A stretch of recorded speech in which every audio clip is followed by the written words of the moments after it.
Hey duelists, we had a little bit of a computer issue, some internet connectivity. We think we got it back, so we're going to bring it back to game 2. Michael won the first one. Let's see how he's doing now. And here we go. Our duelists are primed and ready. Just to give you a quick snapshot of what that first game actually ended up looking like, as we were able to kind of see a majority of it. Jonathan set up a very impressive, yummy Fiendsmith board, but thanks to the power of Fallen the Virtuous and the amazing skill of Branded to just play through boards and establish enough damage after the fact to win the game, Michael was able to get there. But now he will have to work his way back up again. One of the issues, with, I guess it's not an issue with Brandon, it's an issue playing against Brandon. You never really know if you're going the right way, first or second. First, they can set up some stuff, but for the most part, it's usually just maybe a targeted destruction and or a negate with Tri-Brigade Courier, and of course, Mirror Jade, the Iceblade Dragon. But for some reason, whether that's going first or second, Brandon always finds a way. Speaking of going first here, we have a Jonathan unfortunately drawing a hand with 0 engine, has a set 2 end pass, and now we're going over to Michael. But there was the anti-spell fragrance coming down. Changing things up quite a lot, actually. Branded High Spirits, Fallen the Virtuous, Super Poly, all of these cards officially turned off, useless. They may as well be trap cards, but there we see the chaining of Branded opening to the anti-spell fragrance to make sure that we can still resolve it. And there we see Dominus Purge on the Branded opening. And it was set 2, which means you can still use some of those sacred attributes. So while it was set 2 pass, that is a very powerful set 2 pass that Jonathan picked up. Oh yeah, we are forcing a grind game here, but I'm sure Jonathan's like, I'm more than happy to play a grind game. That's why I put these cards in my deck. But I still need my engine. Well, let's see what the engine does now, as we are going to have to set a few cards. We still get access because it is a monster-heavy deck, right? We shall see. Normal Summon Albert here is pretty crazy. We're going to get the Fallen the Virtuous, fun fact, also a branded card. And that's going to be really huge here. Sure, I can't use it right now, but chances are I probably didn't even want to use it right now. Setting and passing is good. And then we see the Fallen the White Dragon. Oh my goodness, Michael's hand is crazy. I know, it's kind of nuts. Hard open, because now we'll probably be able to get at least a Synchro play off, because we activated Branded Opening, but we didn't resolve its effect, so I don't believe we're locked. Well, actually, technically, if you're able to bring out Incredible Ecclesia the Virtuous, which unfortunately we're not going to be able to here with the Ghost Spell dropping down on Jonathan's side, but there was a version of this where you could have used Ecclesia and the Dark Dragon to maybe even bring out something like Blazing Cartesia, and if you managed to work your way up to being able to fuse without the use of a spell, then honestly everything was coming up his way. But right now it just looks like he's got 3,600 on the board between Aluber and Albaz. That may be all he gets to do unless there's a new Xyz monster I don't know these decks are running. Right, we're just going to go for damage here. 18-18. It's going to be 3,600 dealt to Jonathan's face. And it looks like we're going to be setting some cards here. It is worth noting that the Fallen the Virtuous can out this anti-spell fragrance, so we'll have full power of our spell cards next turn if Jonathan cannot fully do anything. And we do have access to Albion being sent to the graveyard to get an extra set here. We saw Jonathan set 2. It looks like Michael's going to go set 4, and get 2 more monsters on top of that. So it's going to be a pretty big struggle, I think, for Jonathan, even though he was able to lock down Michael's turn as best he could. Well, let's see what he ends up pulling as he stares deep into the deck. Cycling through the cards. It is hard. Like, there's so many different play lines with Brandon. It's not a deck you can memorize combos on. Is that in everybody's deck now, Brandon Sword? Brandon Sword's super good. Brandon Sword basically gives you access to extra pushes, essentially, in the deck, but that's usually when it's sent to the graveyard. I think Michael's planning on summoning some Iceblade tokens, which would be pretty nice. Well, he did bring some tokens with him there, as you can see on the top of his extra deck, but it's so weird watching people, like, reconsider these cards. I feel like Etude of the Branded was a card we were seeing more and more of because it's that soft dimension shifter, and now that's it. Oh my gosh, and we hard drew the Branded Fusion plus the Forbidden Crown as Michael's hand was incredible, and Jonathan's like, yep, I'm just going to pack it up. You can out my only answer. I have no engine in my hand, and you're just going to deal a lot of damage to me like you did in game 1. So, catching that right, it looks like Michael wins the match here, actually. 2-0 with Brandon. Man, Albaz's future is shining bright. It's a crazy time. So, we've already got somebody finished 2-0. Wowie, wowie, wow. Really unfortunate, again, that we had that technical mishap. I'm sure the Game 1 match would have been very exciting for people to see at home, but something tells me we're going to have plenty of Branded to show off throughout the rest of the day, so don't worry too much if you want to see some fusion summoning action.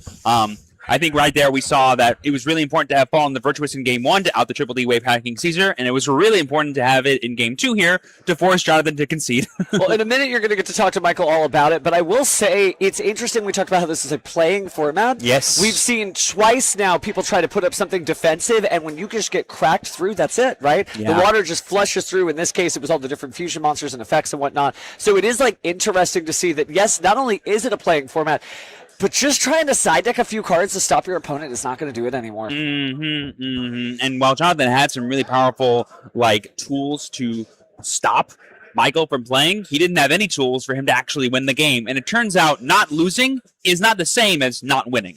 A lesson I am learning all too well this format. You can't just play not to lose. You have to play to win. Exactly. But again, huge congratulations to Michael there for taking home that victory. We're going to be getting him here in just a second to actually talk to him about the match and maybe paint a picture for us at home of how that game 1 actually went better than I or even Steven could ever do. Michael, if you want to go ahead and just take your throne here. Right this way. All right, here he comes, my friends, the man of the hour. It's my king. Howdy, Michael. Good to meet you. My name is Steven. Hi. Congratulations on that match win. I do have some unfortunate bad news for you. Mm-hmm. We had our stream cut out right in the middle of that very impressive Game 1 victory. Would you do me the biggest favor in the world and kind of paint a picture for everyone at home how that Game 1 went? So game 1 was pretty interesting. It was Beansmith Yummy. It's pretty kind of, or how do I say, it's kind of weirdly playable when I open a majority monsters, of course. Yeah. But I opened up very well going second. My starting hand was very well into what he set up into the SP and Caesar. I don't know if Stream got that far. We did see the Caesar, and I was able to infer that the Caesar was outed based on a fall in the Virtuous. Yes. Is this correct? Yeah, so it was draw phase, started with the Virtuous, targeting the Caesar. It was more of, I was trying to see if I could force a back row response pretty much, but I didn't really kind of anticipate anything too heavily. But then it stuck. Yeah, and then it stuck, so everything was pretty playable for me. The starting with the Quim in that game was pretty interesting. It was Quim and Fallen of the White, obviously Fallen of the White being the best card ever created, of course. But that literally giving me the leeway to kind of play into somewhat what his back row would be, because that still leaves me options to at least make Ecclesia and the Dark Dragon. And then you're talking about your going second hand, it was so much more powerful than even that, too, because I believe you also had access to Cartesia very reliably, and you even had another copy of regular Fallen Balbaz in your hand. Yes. And so, all else fails, you just find a way to cheat him into play, fuse off of something on your opponent's board, and then you can go from there. So it was really powerful, I think, to see just the playing into board's potential of Branded, even though, unfortunately, we didn't get a chance to see it, we were able to kind of describe it. And anyone that's played against Branded before knows how much damage they can just put on the board once everything's freed up. Yeah. Unfortunately, though, leading into that board state, I didn't really have enough for damage. It was more of, it just left me enough to leave a Mirror Jade at end phase, at least so I can at least force out. At least force out any responses, or at least clean up anything left I couldn't get rid of. Starting of his turn. Which, Snatchy being the issue for me is I've always had issues figuring out where to hit the Snatchy. And I believe you crowned it. Is that correct? I did crown it, yes. And then Albinatus kind of being the extra push to clear up the extra yummy names was actually exactly what I was trying to lean into. But it kind of started pivoting in my head a little bit when, I'm just overthinking it as far as playing into what he has for following. I mean, with this deck, you could totally overthink it because you have access to so many different avenues to generate advantage and win the game that, of course, it can be a little overwhelming. But I'm sure you navigated it very well. Speaking of which, now that you kind of assisted us in sort of shedding a light onto how that game went for the people at home that maybe were a little confused, help me understand deeper about the decision to actually bring Branded to this event today. Well, for me, Branded, I've been playing Branded since release when it was 3 Masquerade Pass. Oh, yeah. Yeah, so I'm a very old Branded player. Shout out to my boy Winter, because he actually really kind of convinced me. We did nothing but playtest yesterday on Branded, and he really kind of solidified, I am going to be playing Branded into the event. So that, knowledge coming in, and I feel like Branded, being the way it is in the format, is probably one of the best options going in. I'm not really a fan of heavy combo like Elfno and or Coulton. Sure. But Branded, you can't go wrong with throw a Brandon Fusion down and win. Well, let me throw something to you as well, and you let me know if you agree with this. Mm-hmm. I'm a firm believer that the Fallen and the Virtuous is the most powerful card in this format, and the branded deck uses that card better than any other deck that uses it. Is this a correct statement, you think? I honestly think it is a very correct statement. Like, the majority of the time, even not popping any cards, I still find myself... It's a reborn as well. Yeah, I find myself at least getting 2 Fallen of the Virtuous into rotation every game. Yeah. Like, 1 to revive something, and then end phase knowing I have one set, my opponent kind of just looks at me and is like, flip a table, you know? Sure. So, we talked a lot about how strong you feel the deck is. Mm-hmm. This might be giving away some, so do your best to try to not give any hints to people out there so that way they can kind of get an edge over you. But what's something you're afraid of in this format that you're hoping to dodge today, or you have a very robust game plan for?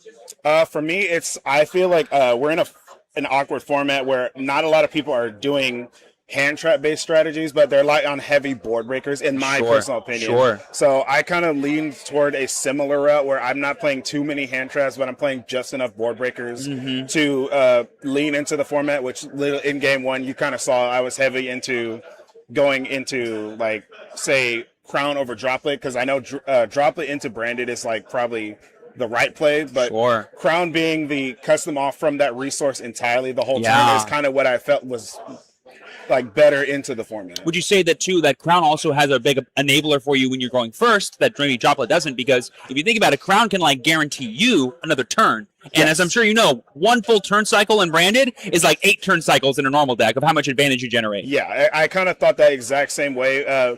With testing yesterday, I kind of tested a lot with the Droplet, like, in theory, but it just never really came up as much as Crown did. All right, well, Michael, before I let you go, again, congratulations on that round 2. Keep it up. You have 7+ more to go. I believe in you. But any shout-outs you want to give to anyone watching at home now that you have the floor? Well, shout out to my boy Winter, first off. Really, all the testing he did with me yesterday kind of, helped me kind of play extremely well games first and second rounds today. And then shout out to all my boys who came with me today. We're honestly just really excited for after event because all we're looking forward to is food. Oh, baby. Nothing better than that post-event meal. I'll tell you what. You have a lot to look forward to. Well, thank you so much for joining us, and congratulations once again. Yep, get after it, Michael, okay? Yes, sir. Let's go ahead and get Stephen Darling, a.k.a. Pheromone, back in here whenever they get a chance. Once again, we have a lot of awesome dueling action to give y'all, and Michael's was just the beginning. Be sure to watch out for that. And I'm not sure if you caught a bit of that, but Michael did a great job of sort of capturing what that first game went. Apparently, it ended off with Mirror Jade plus Alba Lenatus to enable so much more pressure from him while getting rid of all of Jonathan's resources. So we definitely missed a good one, but luckily we had Michael to help us out. Certainly helps, We think we figured out all the production issues behind the scenes, so it shouldn't disconnect. But if you see some of your friends missing in the chat, you know what to do. Just click that share link and just send that off into social media cyberspace. But we actually do appreciate you here. We can't see the chat and everything. So the way it works, it's you do have to sign up, but it's kind of random from there because we'll get a list full, and we can't put everybody up here, so we have to let the dice do the talking, sometimes coin flips, etc. That's very correct. And be sure to also not just share the stream, but like it as well. Liking live streams on YouTube is very, very correct. Click the button. I don't know where the button is on your screen. Like if I'm over here, it must be right here, just right here. Your hands are so close. So close. If you would just... Here, I'll hover the Cafe Combini where I think the button is, and then just click it there and see what happens. I think it's right here.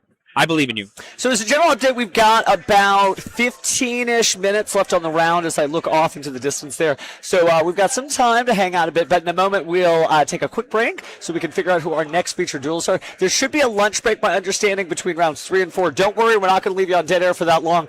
We're going to have to settle which Steven is the better Steven. At least today. No. Usually him. We have to settle who's the best, the true champion or the pheromone. Hate to break it to you, but it's in the name. That's true. I may be the king of games, but that doesn't mean I win any of them. All right, on that note, let's go ahead and send it to the crowd camp. We'll be back pretty soon. See you, friends.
you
friends, we're back. Just hanging out here. It's almost about round 3 a game, guys. Quick correction. My bad. We have 8 rounds of Swiss, not 9. We were just shy, so it's just going to be 8 rounds. 252 is right around the cusp, so it's an easy thing to get wrong. Yeah. I mean, you get to go home a little bit early, but at the same time, we don't get to give you as many looks. We do have some great people signing up for the feature match stream, so hopefully, depending on who says yes and who says no, we will have some crazy. I can't believe the people that signed up. Well, I mean, sometimes I can't believe the people that are here. You know, it feels like there's so many, for lack of a better term, of the best players in the world. Texas has a good scene. Just here in this event, and it being 2v2 means you have a higher likelihood of actually matching into them. So definitely be sure to do your best in those moments because, let's just say, winning against some people here is definitely bragging rights. We do have World Championship competitors, Ultimate Duelists, people who have won regionals before. People that just put on good featured matches. So in a moment here, once players sit down, we still haven't started the round, so we got just a little bit of time. Oh, yes. No matter what happens, though, we'll be in for a treat no matter what. It may be fewer rounds than you were expecting, but there'll be no less of the quality of dueling action. Turning that frown upside down, quite literally. Okay, looks like our duelists are coming in here. Well, we got him. This is a funny situation. Those two are fighting? That's... Okay. This'll be I think we kind of buried the lead there, but I think it'll be exciting. What are the odds? Tell your friends to turn on the stream now, because as I press the gameplay button, we might have Cameron Neal versus Aditya Durap. That's insane. Just for clarification here, guys, a little bit of inside baseball. Go to us for a second. Okay. A little bit of inside baseball here. We get access to a list of people who have pre-screened to be like, we would love to be in the feature match. Here's my record. Here's my table. All this fun stuff. But sometimes we don't know what their actual matches are going to be. We just know them. We saw Aditya and Cameron Neal both offered to be on stream, and they're both undefeated, and they happen to match each other. We didn't want both of them. We just wanted either one, but we're going to get both. That's called good eats right there. That is good eats. So we're going to switch back over to the gameplay. Pay no attention to the numbers and names at the bottom of the screen. That'll be updated because it's round 3. And again, your eyes do not deceive you. Cameron Neal, one of the best to ever do it, versus Aditya Durap. I believe 2024 NAWCQ champion, but almost went back-to-back as the 2025 NAWCQ finalist. And it's going to be good. And oh my goodness, we've got a deck right here, folks. What? Wow. Okay, this is really cool. Yep, so we have Aditya playing pure Power Patron, kind of taking after the Jeff Jones deck that we saw at YCS Columbus with some really powerful extra pendulum inclusions. Really will show off the power of the green and orange cards that Yu-Gi-Oh! Has to offer. Whereas Cameron Neal kind of took some notes from Jesse Cotton, playing Draco Tail Branded. Going to be super exciting to see what kind of happens here. We're going to have kind of a match that never got to be featured at YCS Columbus, but was definitely talked about as, these two decks were kind of everywhere, but not on everyone's radar. They definitely had the power to keep up, and if YCS Columbus taught us anything, is that there's so much more in this format to be developed, and these two duelists, with their masters of playing the game and deck building, are going to try their best at these strategies and show off just how good they really are. And as we get to round 3, they are both 2-0, so obviously they have made some fine choices, but only one duelist is going to emerge from here with an unblemished record. And with only 8 rounds of Swiss, it is extremely important. Every duel is going to matter for that coveted top 8 spot. And they're also obviously playing for points because we do have the upcoming World's Qualifying Points Playoff, which will be hosted on the first day of the NAWCQ on Friday. That's right. And Pheromone, remind me if I'm correct, but we're going to have a lunch break immediately after this round, correct? Yes, we are going to have a lunch break, which means it's time to duel. We're going to have some nonstop action for you guys today. So while the people here will have a break, the stream will not have nearly as long of one. You're going to get some back-to-back dueling action. I will say I'll have a bit of stage fright going on to this match, because something tells me our match will be vastly different from what these two are about to do. A little bit. It's going to be a hard act to follow here. Well, follow it we shall, because we are doing this for you. We are not doing this for us. Well, secretly, I'm very selfish when I'm up here. I could do this all day, even if no one was watching. Oh, yeah. It's a good time, but... Place your bets in the chat now. Between Aditya and Cameron, who do you think is going to bring this match home, given what you know about these players, the way they like to win, the way their matchup is going to be shaped up? A lot of stuff can happen here. I would say I'm going to give the edge. No, I'm not going to give the edge to him here. They're both well-deserving. It's a pretty 50-50. But what I will say is I think the Power Patron matchup specifically for Branded can be pretty well-suited because Power Patron is probably the closest thing we have to a max power ceiling combo deck right now in the format because, man, oh man, some of the extra Amorphage cards that this deck just gets to play because it's a Pendulum deck, can really shut down decks in this format. It's wild to see a Morphe just coming back, but when you have the ability to go ahead and get those pendulums through extracts so easily with things like the Pendulum Treasure spell card that we're seeing a little bit more and more on these lists. Speaking of lists, though, it looks like we're going to start off with Cameron going first, activating Rahu Draco Tail, sending Fallen of Elbas to the graveyard, and the other material from the deck is... It's probably going to be like Phimina or something. Yep, there it is. And who needs Branded Fusion when you have Rahu Draco Tail? Oh, wait a second. They're the same card. Forgive me. They do feel like that, I gotta say. I mean, you're getting monsters to the graveyard, but we'll put that in defense mode here. I think people learning of all those lightning storms don't want to leave an attack mode also, just in case your opponent's on Draco Tail. Adichia just kind of chilling back in the chair, just extends a hand. Yeah, whatever, you go, sir. I mean, this is what a lot of decks are doing in this format right now. They're just choosing to be like, I'm going to go ahead and let you play. There are some cards I could use that, full stop you or can make you play a little less powerful, like Molcharmi Fualos or Throne Lockbird. But until my turn begins, I'm not really going to try to interact with you. Believe me when I say my engine's going to be more than powerful to get the job done. All right, so we set the Ketsu Draco Tail, immediately thereafter activate it. No monsters on Adichia's side, so we're just going to add a Draco Tail monster from the deck to the hand. Might be a good time for Lucius. Your opponent doesn't have Ash Blossom. They probably don't have any copies of Droll and Lockberg, so would activate it by now. So we do see Lucius immediately normal summoned, and what shall it grab? We definitely want access to another fusion summon here before the turn's over if you're Cameron Neal, because you're going to want to get access to your Draco Tail trap cards to begin recycling these powerful Draco Tail spell cards, which after the last FNL list are both at 1. I think a lot of people thought this deck was completely done after the Forbidden Limited list, but as long as you still have access to the full standard kit, being able to set a couple of cards, and if you're lucky, you even get a Fallen the Virtuous down, you pretty much still have everything you need. You have one targeted card destruction, you have a spell negate, and you have the ability to draw those extra cards, and if you're lucky, maybe you get Horn or Sting. We know Sting is favored in this matchup quite a bit, but he doesn't know what his opponent is playing just yet. Yep, and here we see the Phimina effect here. Going to use off our Urgala plus our Lucius to go into Secretarion Dragon, one of the most powerful end board pieces for this deck, but it's also a piece of extension for your turn 1 combo, getting you access to either your dragons or your spellcasters again, with the Lucius effect as well as the Urgala effect here to go ahead and search for 2 Draco Tail spell traps and set them immediately to the board. My guess is we're going to get Sting as well as maybe Flame, if they're available. Flame, certainly really good. You're not seeing Horn as much. I don't think it was main decked in Jesse Cotton's list of the YCS, so we'll see if that trend continues, but we are just going to keep that Sting face down on the field. Horn is good, but, putting a monster back in the hand doesn't necessarily slow down people as much as it did for since the last format. I mean, well, we have a piece of derived information here. Because Cameron did not set the Flame up the Lucius effect, it means it's in his hand, and it means he has no other Draco Tail spell traps in the rest of his deck. So now, Adichia has been given a lot of information for free here, or he just chose not to get it looks like, because we're getting a flash of his hand. Oh, no, that's his graveyard. Okay. Yes. For a second, I was like, oh, maybe I'm just wrong? No, it is the second hand. I think I'm correct on my derived information here that we have a Flame in our hand as Cameron, and we're going to end our turn with it being set. Yep, I think it's pretty safe to say that one of those cards is Flame, but I don't think we know the other 2, and we did bring back the Fallen of Albaz, it looks like, so we can do some fun stuff with that. Kind of a bold move. I guess you don't fear Albal and Nanos, but you certainly left the materials on the field, considering there are multiple dragons, and one of them is Fallen of Albaz. Well, to my understanding, too, both these players are known for testing with each other, actually, as they're both Dallas-based duelists, which is a fun thing to say. So they probably just know what each other are on and building the perfect boards to respond to it, and I think having access to the Fallen on board leaves a lot of stuff available for Cam, because we could have access to a Super Poly here and fuse off his entire board if we need to. Well, ooh, we're starting off with the Vidolium here in the Pendulum Zone. This Pen Scale effect will go ahead and turn everything on for Adichia, and Cameron having to read this card is a bad start for Cam, because when you have as few interactions as the Draco Tail deck, you really need to make sure you pick the best thing to go after, and Vidolium is definitely not, because basically if you interact with its effect, cool.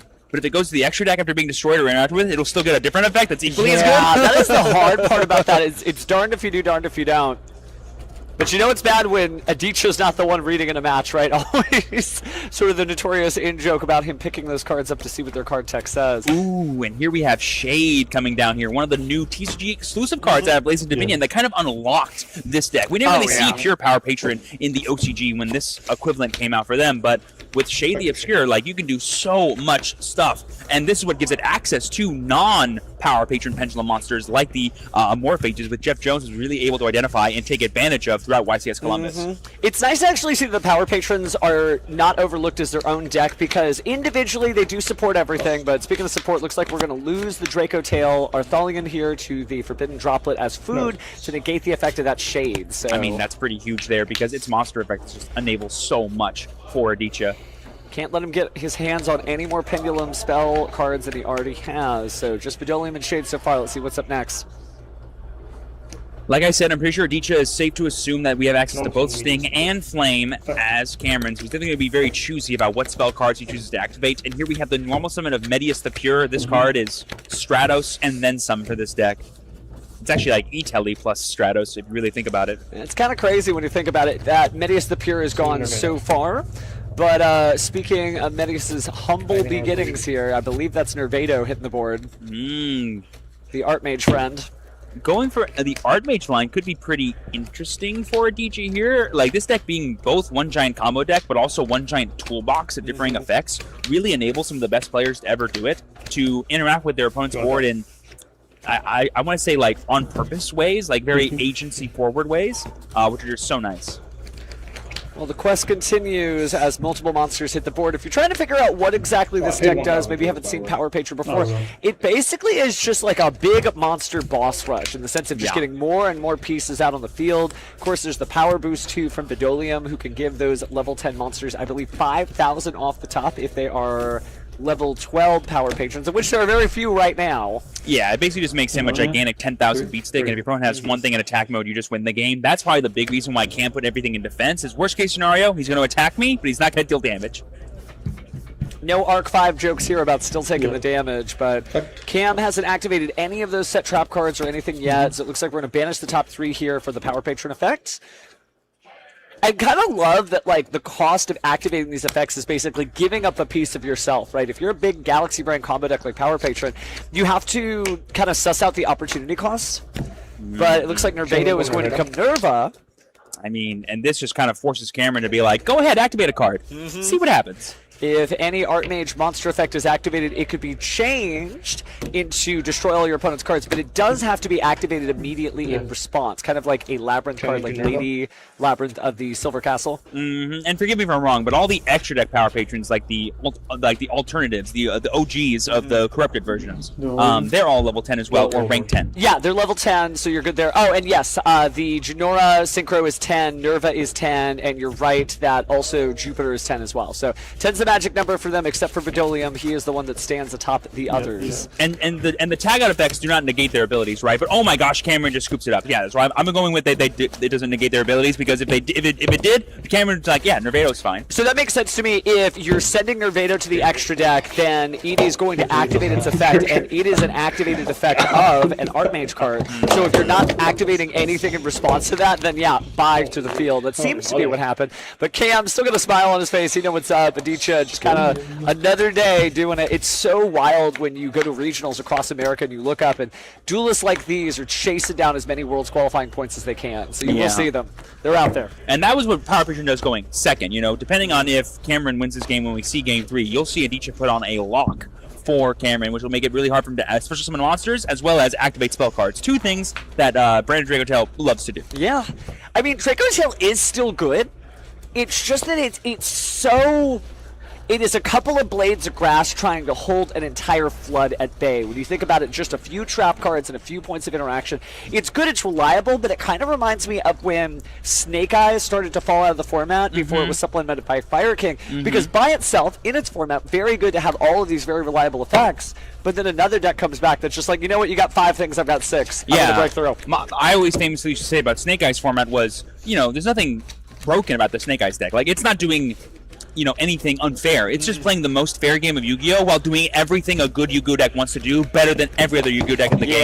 And that's kind of what we're experiencing a lot in this format, where like the decks at the tippity top, the Cool Tunes, the Brandeds, the X kind of deck, they're not doing anything quote-unquote unfair. They're not putting up a ceiling so high no deck can meet it. They're just doing it very consistently, and they have a lot of advantage to back it up. But a deck like Power Patron is like one of the highest ceiling decks in the format, while also being good at playing into boards on top of that. And so you have like this deck, the reason why it's coming up, and why a lot of the best decks, best duelists in the game to ever do it are kind of gravitating towards it, is when you look at the format and you go, oh, it's a bunch of mid-range piles.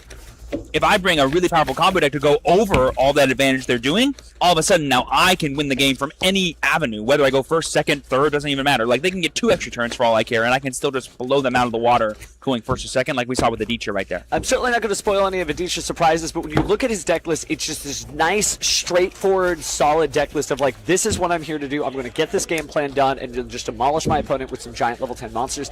And that's exciting to see a deck that is, I don't want to say simple as a word, but pure. It's very much just doing what it's supposed to do, and that's exciting because it just means that if you're a good pilot, as Aditya is, he's going to have a very consistent tournament experience. This may be his event to win. Yeah, I remember talking a little bit with Jeff Jones about his Power Patron deck when he was bringing it to the event, and the big thing I kind of kept coming around to as he was talking was, yes, it has this really powerful lock established thanks to the Amorphage Smash, but the bigger thing is, like, all of these new Power Patron cards are the most powerful cards in all of their respective archetypes, and it literally is just the best of the best smushed together, which allows you to, have this cohesive strategy that's super consistent while being a toolbox, while being able to go over the top of almost everything in the format. And so there's a lot going on for the deck. Now, the biggest weaknesses of it, and I remember talking to them about this, is that it's very easy to interact with once that grind game begins. And if you get into a grind game with your opponent, as in you're not putting them on a natural clock with your big monsters,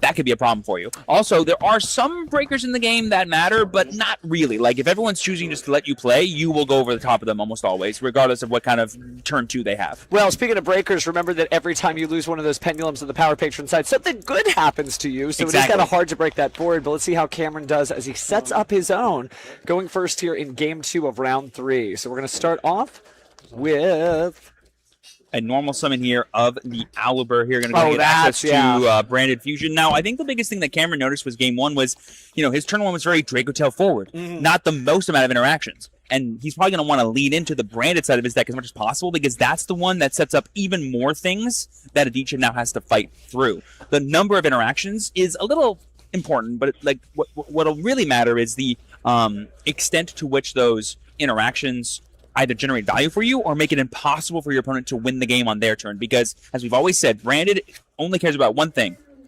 It becomes my turn again. Well, speaking of my turn, now it's my turn for Aditya to activate a card, dropping down the Mulcharmy Fualos. Great poker face there, not giving an inch. Just solidly pumps yes there to himself as Cameron decides to fuse. The materials are Fallen the White Dragon and maybe a Light Monster. Yeah, Frixel, one of the Dracotail names just to get the Dracotail part of the deck unlocked because Branded Fusion is both full Branded combo plus full Dracotail combo. But you're very right. Like I said, Aditya's deck doesn't care about stopping your opponent from doing any one interaction, but it does want to punish you if you go for too much. Like cards like Mulcharmy Fualos and various other powerful breaker cards basically say, hey, I'm going to trade one card for 5, or I'm going to stop you and make you make a half board. Well, it looks like Frixel is on the menu here, so we are about to draw, and we may be drawing more because that Albion the Branded Dragon likely is not just for show. Usually that is for more fusion summoning. Yeah, the one unfortunate thing about the Branded Dracotail deck as opposed to the pure Branded deck is that it plays way less well into Fualos. We've seen pure Branded decks go, oh, you activated Fualos? Cool, I'm going to give you no draws, I'm going to have a board of all effect monsters, and I'm going to have 5 set cards, and next turn I'm going to fuse 3 times during your turn. So, nice -1. Over to you. Well, speaking of over to you, looks like we're not banishing anything, but we are going for the Rahu Dracotail, so we ended up just putting that in defense mode. Rahu Dracotail is going to send Phimina, and who else? We're going for the fabled, the Fualos Challenge. Okay. I mean, you got to do something here. I guess Cam valuing putting up something on the field, maybe giving your opponent just a few more cards is not going to end it. I guess to a certain degree you just have to know, I'm going to see Power Patrons. Well, let's not forget, the Power Patrons all have pendulum effects as well. And when you draw a mass of them, a lot of people would go, oh, I'm drawing too many of the same name. I'm like, no, you get its monster effect, its destruction effect, and its pendulum effect. That's pretty good. That's pretty sweet, especially when some of them like literally protect your monster's effects or make it impossible for your opponent to interact, or are straight up interaction pieces where it's like, destroy this card and destroy your card. So it looks like we're going to go ahead and set these cards. So the Dracotail Flame and Dracotail Sting both being set here, and of course adding the Fallen of the White Dragon to the hand. A lot of interaction for next turn, but is it going to be enough to stop Aditya? It's going to be a tough call, I think. But I do respect Cameron being like, I need to prioritize some amount of interaction. I know I'm giving them draws, but I mean, you saw how game 1 went with my half board. It's going to be the same thing even if he has 6 or 7 cards, unless I establish more that I can interact with. I love the question here. Do you want to trade, right? Do you want to trade your field presence for my hand advantage? And so far, Cam's actually taken it. So is he going to add anything else? Take a look at the hand. I did see a copy of the Fallen the Virtuous in there. So he's got some decent stuff. Doesn't need to send too much to the grave. So Titanic Cloud is going to be the one that goes down. Yep, and then we see the Fallen of White coming down, or Wowbaz, as some people like to say. And it's going to be excited here to see what Cameron chooses to go for. It will be a special from the deck if we use its other effect, which no effective way. might not be that worth it. You can still get that Glazy, but it looks like we went for the triple tactics talent. We're going to draw, we're going to show. I can respect show, try to copy Cool Tune here and get access to more info. And oh my goodness, is that double Terminus? Yeah, and it's Pendulum Treasure. There's And a lot of Forbidden good Crown. stuff. Yeah, And my goodness. Is that double Shade the Obscure or Shade the Obscure plus a Power Patron? Let's take a look here. There's the crown. Oh, that's the field spell. That's the Power Patron field spell. Oh, Vidolia. Which in this deck is so good. So good. It's basically like an Abyss Dweller effect, too, if you want it to be. I thought we forbid that card. It's okay. Don't worry. Card effects come back. Cards don't. It also has like 5 steps to get there. Like it demands a lot to get there. But once you're there, it's pretty cool. So it was Nervado plus Terminus plus Pendulum Treasure plus Field Spell plus Forbidden Crown and Shade the Obscure. That's pretty good. Am I correct on saying this? Or is that Ronaldo? No, it wouldn't be Ronaldo. Ronaldo's got a little bit more white on the card effect. Okay, you're so right. That's got to be Shade. Like, like the art. That's definitely Shade then, which we have our normal summon, we have our extender, we have our double extender, we have our breaker, and we have Pendulum Treasure. That's rough. I mean, definitely the Pendulum Treasure. It feels like it's a fair trade, but the fact that you get to give it, we're just going to get rid of the Forbidden Crown here. And everything else is just going to be playable. I guess you're more worried about your opponent stopping you than their actual gameplay. Also, I can confirm it was not Shade, it is Vidolium, which arguably is fine, but because we have the Terminus, we have access to our normal summon, plus we have access to 2 Pendulum Zones. I know Shade's dark. Is Shade a dark fairy as well? Shade is dark something. I believe it is a level If it's 4 dark fairy, that's Medius the Pure territory there. Let's see. I mean, I've normally been very laissez-faire when using this word, but I think it fits. Shade's a custom card. Dark Fairy, are you kidding me? I mean, Shade the Obscure, what can I say? The reason why Dark Fairy is such a relevant attribute and type combination is that you can search Dark Fairies in the Power Patron deck. You're supposed to search Medius the Pure and Vidolium, but obviously in the hands of a good duelist, there's lots of Dark Fairies, including things like Gulgalat, which will allow you to get the Forbidden Crown. Let's see what Adichie does as he draws another card here. And sizes up for his serve. But I think Cam was able to establish quite a few. I had a nice little peek of his hand, and I saw that he was able to get access to Dracotail Finina. Okay. So off of the Urgla that he puts to the bottom of the deck. Makes sense. Yeah, so I think 2 draws is actually pretty reasonable to give, especially when you have the talents to back it up. Now, both of these general duelists have been on the World Championship stage. Adichie in the TCG, Cameron in Master Duel. Let's see what the World Championship edge gives you as we start to go into our plundered Power Patron. I know it would be the plane that's the Patron Portal. We're going to Terminus, not Vidolia. This is going to be pretty big here. I think the thing that Adichie is going to want to search for is... It might be Shade. Basically, Shade and Medius both do very similar things in that they give you access to other names of Power Patrons, but Shade puts them into your hand, whereas I believe Medius puts them directly to the board. Medius actually can choose. You can add to your hand or you can special summon. Special summoning is almost always better, I think. Usually, a free summon feels pretty good. Because this deck loves going for Beyond the Pendulum and Exceed the Pendulum plays, which is just so valuable. So as Medius cries before the Terminus portal there. And then we see the flame there. But oh my gosh, Ass Blossom and Joyous Spring was the draw for turn, stopping Dracotail Flame. Oh my goodness. Not like this, but sometimes it happens. You always have to know that whatever card you activate, your opponent may have a response. So, while it's important to do what you're supposed to do, know that that may not make a difference. Well, the unfortunate thing was Cam knew his entire hand. He just didn't know what he drew for turn. True, you know what I mean? true. Like, it literally had to be the draw of Ash Blossom or a draw of Ghost Spell, what have you, to stop the Dracotail Flame. And we got it, but it means the other ones are safe at least. Still has that Dracotail Sting, just in case. The Ginoldo seems to be in the graveyard there. Wonderful banish it. Yeah, part of the cost of Terminus is that you have to send a Power Patron from your deck to the grave, which, you know, I call it a cost. I call it also just part of the effect. It's just good. It's just good. All right, so Adichie is going to go ahead and add Medius the Pure from the deck to the hand. I think we're about to see our friend back on the field. Yeah, really valuing that material, I think. It's going to be pretty huge here from Adichie. And because we have access to the treasure, we have, like, even more extension if we needed it, which is just so valuable. Glad to see more and more people on Medius the Pure. I feel like he was a slower start than everything else. 100%. Well, I mean, it took, I think, what, 3 to 4 sets worth of support to get the full gambit of what the Power Patron et al. Archetype was really offering. And I think the slow cooker method was worth it here because we got the introduction to all the main characters in the Archmage school during, I believe it was Dooms, right?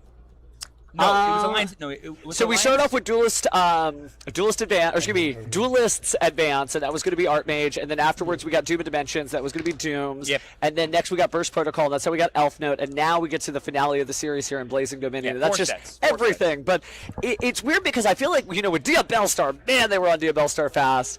But Visa Starfrost, kind of hit and miss. But this is just it's so nice to see all 4 of these decks working, and sometimes all 4 decks working together at the same time. And they're all unlocked by the Power Patron's power. And there we're saying Pendulum Treasure here, sending Vidolium to the extra deck here. That'll establish the spec to get access to the Geppetto. We have every name in rotation now, except for... No, I think we have Nervado in hand. So yeah, we have access to every Power Patron now, which means the full gambit of our combos are going to be unfolded to us. Do you know what deck this kind of reminds me of, actually? It's like a weirder form of Ryuge.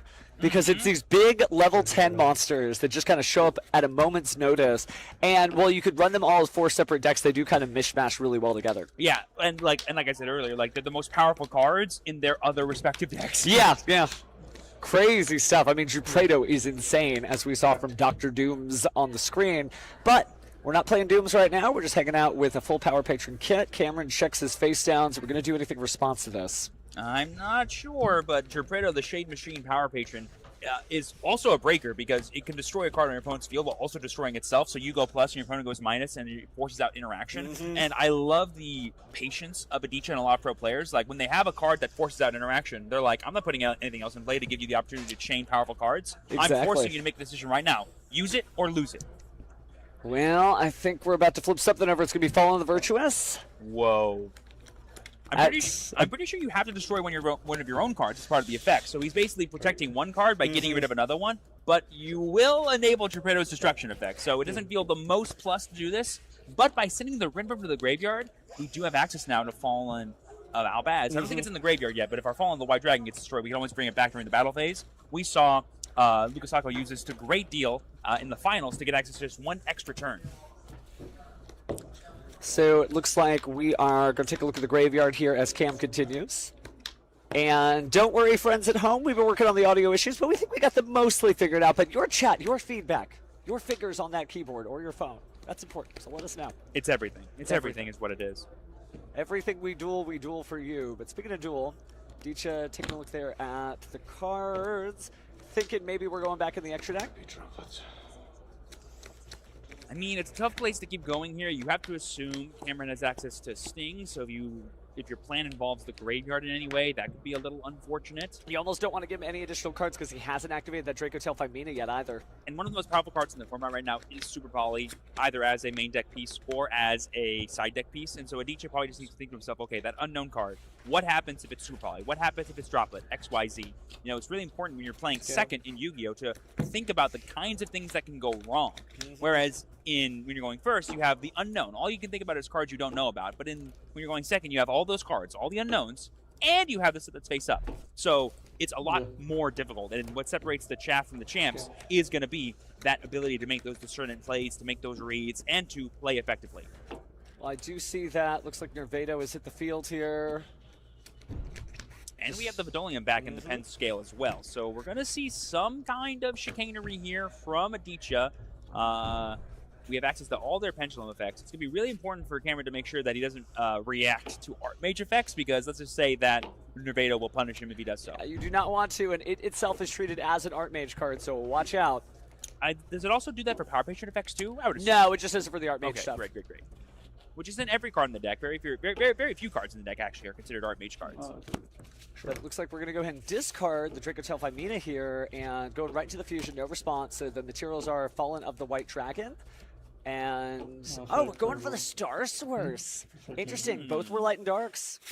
And that will destroy both of their monsters. Nervado, I believe, has not activated its destruction effect, but Vidolium has activated their effect. So it's not even destruction necessarily. It just has to be added to the extra deck. Exactly. But which for is all incredible, though. It is for Power Patron Monsters. Thank you, X-Ray. I would assume so. That's why he had to do it on open game state, because if he waits for then to activate it's an going to be effect, difficult. he'll get punished by using the Femina. Makes a lot of sense. We're only seeing this, what is this, like day 2 weeks ago, a little bit. I think we're on day 14 of Blazing Dominion. So still getting all this locked under the hat here. And here we have Junoldo, the last main deck Power Patron monster, coming down here. This is going to be a pretty powerful card here to establish, as it gets access to even more cards that you might need to keep playing through the board here. Again, we know at home that Cameron has a set Super Poly, and Nietzsche does not. And so it's going to be really important that you not play into those really powerful, scary cards. 2 monsters with different types and the same attribute. Maybe the same attribute, the same type of different names. There's a lot of ways you could accidentally trip over into super polymerization. Depending on what extra decks look like in the future, it may see people starting to add Medius the Pure lines in the extra deck for super poly. I mean, we're also playing branded, you know, so like literally just having access to bring back Fallen of the White Dragon, thanks to our Rinbrim in the graveyard, and then going Super Poly, we can fuse off anything. There's a couple of different ways you could do it. You actually could go Rinbrim into Fallen of the White Dragon, bring out Incredible Ecclesia the Virtuous, tribute Incredible Ecclesia Virtuous, get classic Fallen of Elbaz, discard Diffuse, but we'll see. Cameron's in the driver's seat. Correct me if I'm wrong, Pendulum monsters, even if they're not Pendulum summoned, are still considered summoned from the extra deck monsters, right?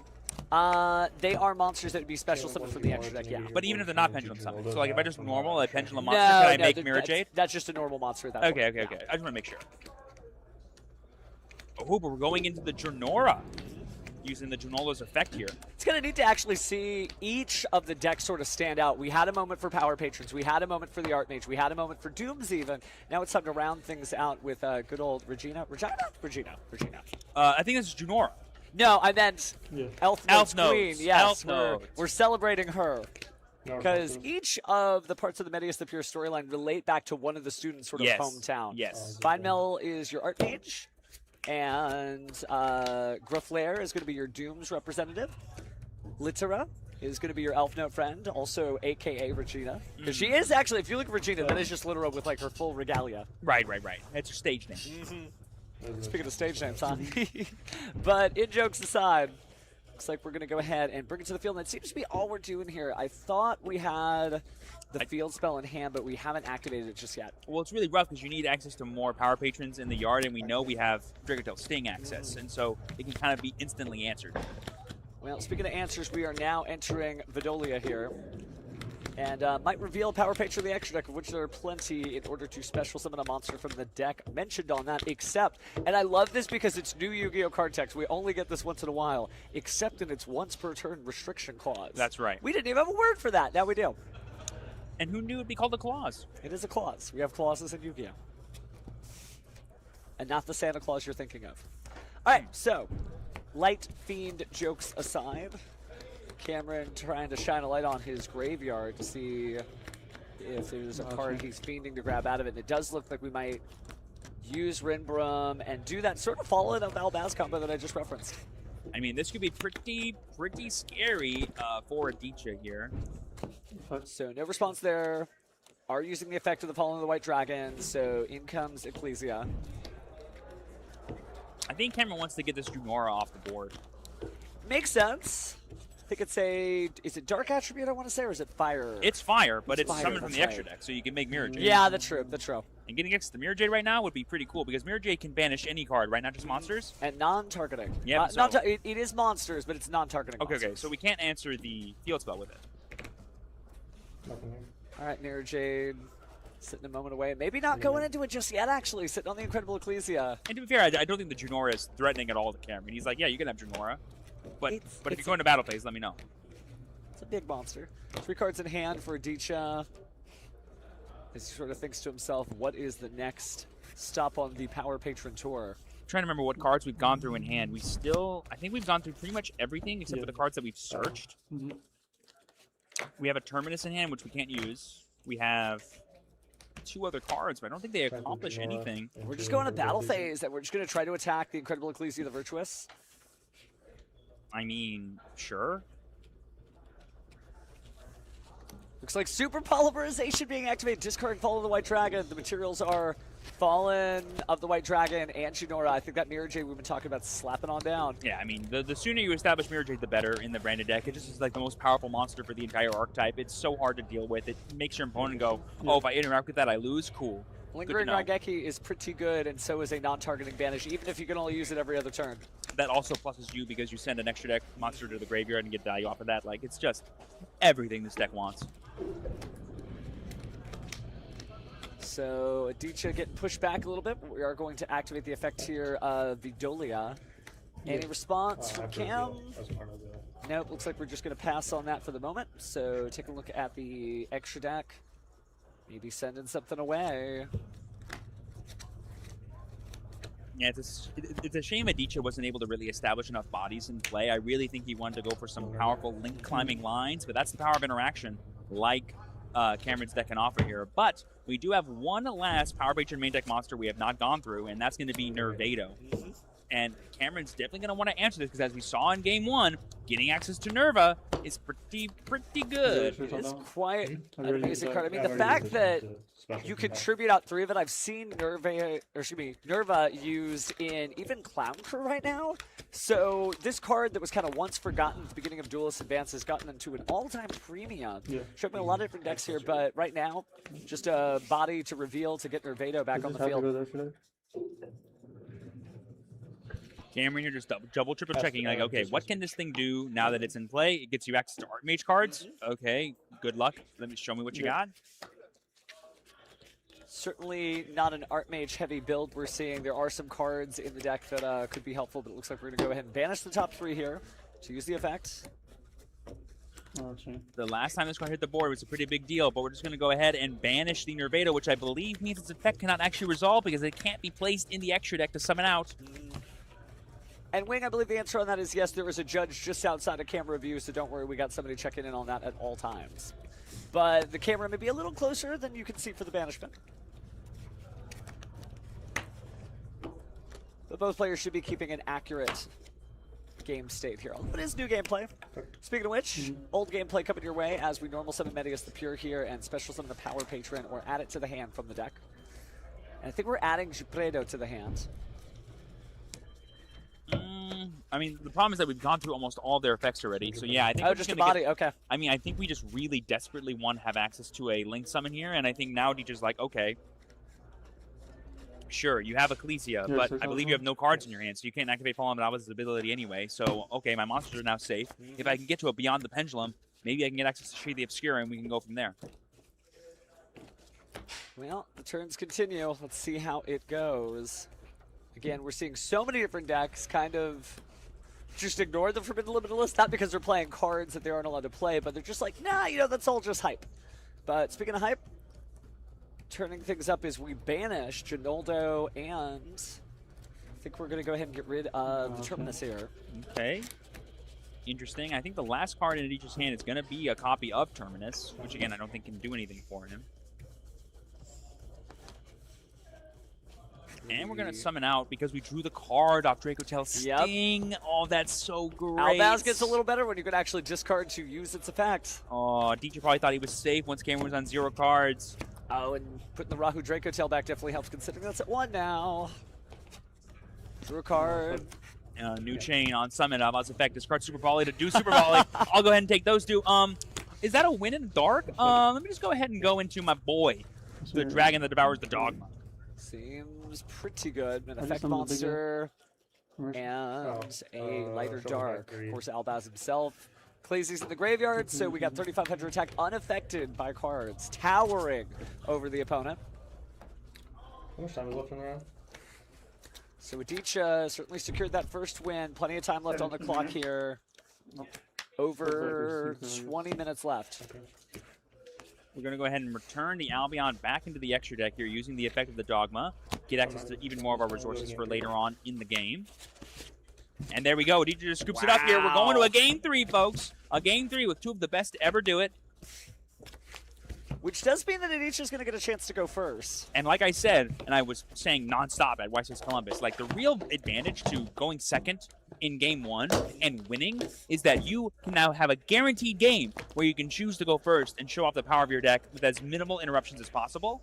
And let's just say, if no interruptions happens right now, the Power Patron deck can do some absurd things, and I think Adichia will show them off here if Cameron cannot stymie him effectively. So it's going to be really important that Cameron does his best to A, stop whatever Adichia's about to do, or have as much gas in his hand on that 6th card draw as possible to fight through it. It is kind of hard when you think about what Draco Tail can do to interrupt a Power Patron combo. Yes, you've got things like Draco Tail Pan and Draco Tail Malulu if you happen to draw them to either negate effects or destroy monsters. But if you're destroying monsters or even spell cards with Draco Tail Urgula, you're still putting Power Patrons in the extra deck face up. That's right. That's a problem. Yep, and as you saw in Game 1, the Draco Tail alone was not putting up enough interactions to effectively stop Aditya's pushes. But in Game 2, the branded cards were everything Cameron needed to either say, hey, that's annoying, get that off the board, or just straight up put a stop to everything Aditya was trying to do. And we saw his hand after that Turbo Tactics talent. It was so insane, the amount of pushes. It's like the full deck profile, just one of everything you needed, but at the same time, it just wasn't enough. So Cameron getting a star chip back on the board. We got 1-1. Both of these duelists undefeated so far. Can't believe we have the treat of this in round 3 of 8 today. But I have no idea who's going to make it out with all of their life points intact. Who is going to be able to sign that sacred slip and check winner? Yep, and going second here, there's going to be a lot of cards that Cameron just does not want in his deck. The Draco Tail trap cards, they're really good, but they're useless going second. Get them out. We don't need them. They're not going to be good. We saw him have in Game 1 things like Molcharming Fualos. Famously, this deck loves sighting into cards like Ash Blossom and Joy Spring going second, both as a way to stymie your opponent, but also as a way to kind of insulate your own plays because, fun fact, Ash Blossom in the right circumstance is a breaker, and that's just really sweet. Well, we are beginning our pile shuffle here. I think you were right about them testing together, by the way. That seems to be the same set of sleeves. Just different lighting. A nice little teal mirror match here. Teal lament, you say? Ha! Straight up.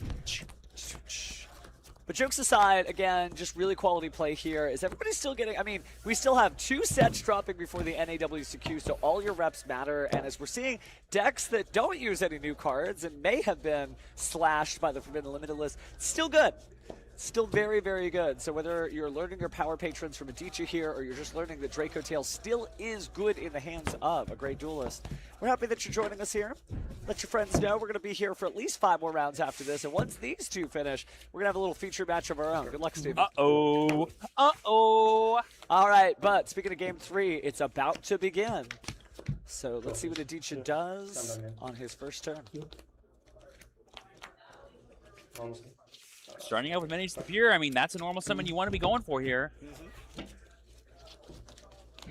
It's good here. Are we going to go for the summon effect or for the ad? I think almost always the summon is going to be super useful. And we're going to get access to Nervado here. This will get us access to more Power Patron cards if we need them. / Armage cards, I should say. Ooh. So many great Power Patrons, but it looks like we're going to go ahead and use Pendulum Treasure here. No, we're going to be sending a Marmage card to the graveyard as well as a spell card to summon out Non-Finito. That makes sense. Discarding, but not in the order I thought. Non-Finito's so good because you can use it to set out that Archmage Impasto recapture. Counter traps feel pretty good, especially when they're searchable. Yeah, I mean, that's the cool thing about the Archmage extension of the deck is that it's so seamless to include with almost any Power Patron, but specifically Nervado. And there we have the Juprado in our hand already. Sorry, no, we're getting the search off of it by sending the Nervado to the extra deck. 252 players have joined us in our tournament today, but only one of them will be our undefeated winner. Will be either of these 2 duels? Well, we'll find out soon enough. But looks like we're going to go ahead and drop the Juprado down on the field. I'm thinking Link Summon here is what he's thinking about here. He's like, if I go for Beyond the Pendulum, what's the punish? And he's like, you know what? It's good enough here because by sending the Juprado to the extra deck, we can also chain block the Beyond the Pendulum, which is so good. Well, 8 rounds of Swiss, no top cut today. It'll just be our standings, but both these duelists look like they're standing in contention as Beyond the Pendulum uses its effect. Gonna go grab. So Juprado's using his effect to get Terminus, and then Chainlink 1 Beyond the Pendulum is using their effect here, which again is just so valuable because it was the most important effect. But I guess Aditya's like, yeah, I'll take a Terminus, why not? Yeah, why not? Couldn't hurt. Maybe it'll help. Is that a Morphage? Yeah, Lechery? that's definitely. Oh no. What are we getting a Morphage out of this time? Yeah, I think the 2 Morphages that are famously played are Sloth and Lechery. Some of the deadly sins out here for our opponent. Just to see these. Lechery, as a reminder, when it's in the Pendulum spell, neither player can just activate spell cards or their effects except a Morphage cards. Ugh, that's scary just thinking about it. Yep, famously we need our spell cards if you're Cameron. And Sloth is going to prevent your opponent. Actually, neither player can add cards from their deck to their hand except by drawing them. All right, and here we see the Vidolium and the Letri coming down, and we're going to get a Pendulum summon here to our Pendulum Scales of the Gibrado plus the Nervado, and the Letri has now hit the board, so no more spell cards for both players. That's going to be rough. I mean, they can play Amorphage spells, but that's all. Yeah. Oh, boy. Here we see Adichie here going for what appears to be... Oh, we're getting a little bit of slothfulness from the spell, but it is going to be a copy of Nervado here hitting the board. Thanks to the effect of, I believe, Vidolium in the pen scale. And here we're just getting a double check from Cameron as to how Letri works. It is unfortunate for him. Yeah, it's a little rough, especially when you got a fusion deck. If you're not actually able to access spells, you're not able to add cards from your deck to your hand, depending on if it's Letri or Sloth. Looks like we just lost the gameplay feed just to refresh it, but that means it's working as intended. Ooh, and here we're going for some rank 10 goodness. That's going to be the... Oh, I thought I was going to be Verudris, but no, it's not. It's the Mercurion. This is a big bridge for the deck to get access to even more of its powerful cards. This could give us both Sloth and Letri now, I think. And yep, there it is, a Morphage Sloth coming down. So once we free up that other pen zone with the Vidolium, we'll have the double lock established. No adding cards and no spell cards. That's rough, but it is a dark as we sort of fast forward to the present. I'm sure you're wondering, well, it's underneath the Mercurium as a material. How's he supposed to get into his hand? Well, you'll see. Yeah, that's the plan, right? It's so cool to see Mercurium actually getting used, you know. It was a really, not an overlooked card. People started to like theory craft a little bit when it first came out, but you didn't see anything being used because, of course, it's 10. It's hard to bring out a rank 10 Xyz. I understand. I think the big unlock for people was they were like, oh, I'm trying to figure out how to cheat it into play using its alternative summoning condition, which is a lot harder to do than just going, well, what if you just have two level 10s? Well, the level 10s are out on the field.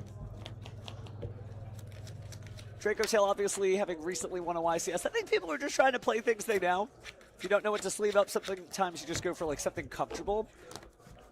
And like Draco Tail specifically has a good branded matchup, which is one of the most powerful decks in the format. And when you can couple that with some of the most powerful decks in the format, as in branded, it's the best of both worlds. You have all the breaking potential, and you have all the gameplay matchup percentages that you might need. And there we see the Vidolium being sent to the extra deck here to resolve its effect, as well as the Junordo coming down here, I believe, as a result of that effect. Big bosses as far as the eye can see. The most important card there is going to be that Impasto that's face down, a counter trap that can stop the activation of certain cards. But looks like we're going to go ahead and link summon as well here. Yeah, basically, thanks to that counter trap face down, we're going to have the lock established from the Sloth plus the Letri, as well as the protection for that said lock. And here we see, I believe that's Exceed the Pendulum? Should be. Or is, yeah, that looks like Exceed the Pendulum to me. It just looks darker than usual. Yeah, a little bit. It's not Summon Sorceress, that's for sure. It's got those colors, but she ain't it. Yeah, no, that's definitely Exceed the Pendulum. I feel like we're paying 1,200 life points. 100%. And then we're getting access to the Pendulum Monster. Yeah, there we go. Okay, cool. Confirmation, we are now resolving the effect of Exceed the Pendulum to get access to Junaldo. Sorry, Geppetto. Junaldo was used to summon Exceed the Pendulum. I mean, if I'm Adichie, I'm trying to get to for Verudris as quick as possible. Oh, right? yeah. It'll definitely help. I mean, you have to keep an Archmage on the field, obviously, but you can still give up Nervado because the non-Infinito is doing the job of having the name Archmage. But it looks like we're going to go ahead and cut. That may be all she wrote for there. Seems weird. Okay, yeah, there's Banish 3 for the effect. Just to bring out Nerva?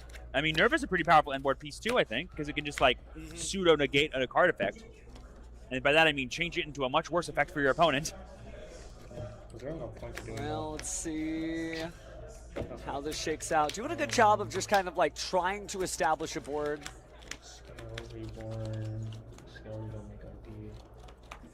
Got to figure something out as he goes to the next game. He's just like, what else can I do from here? What else can I do from here?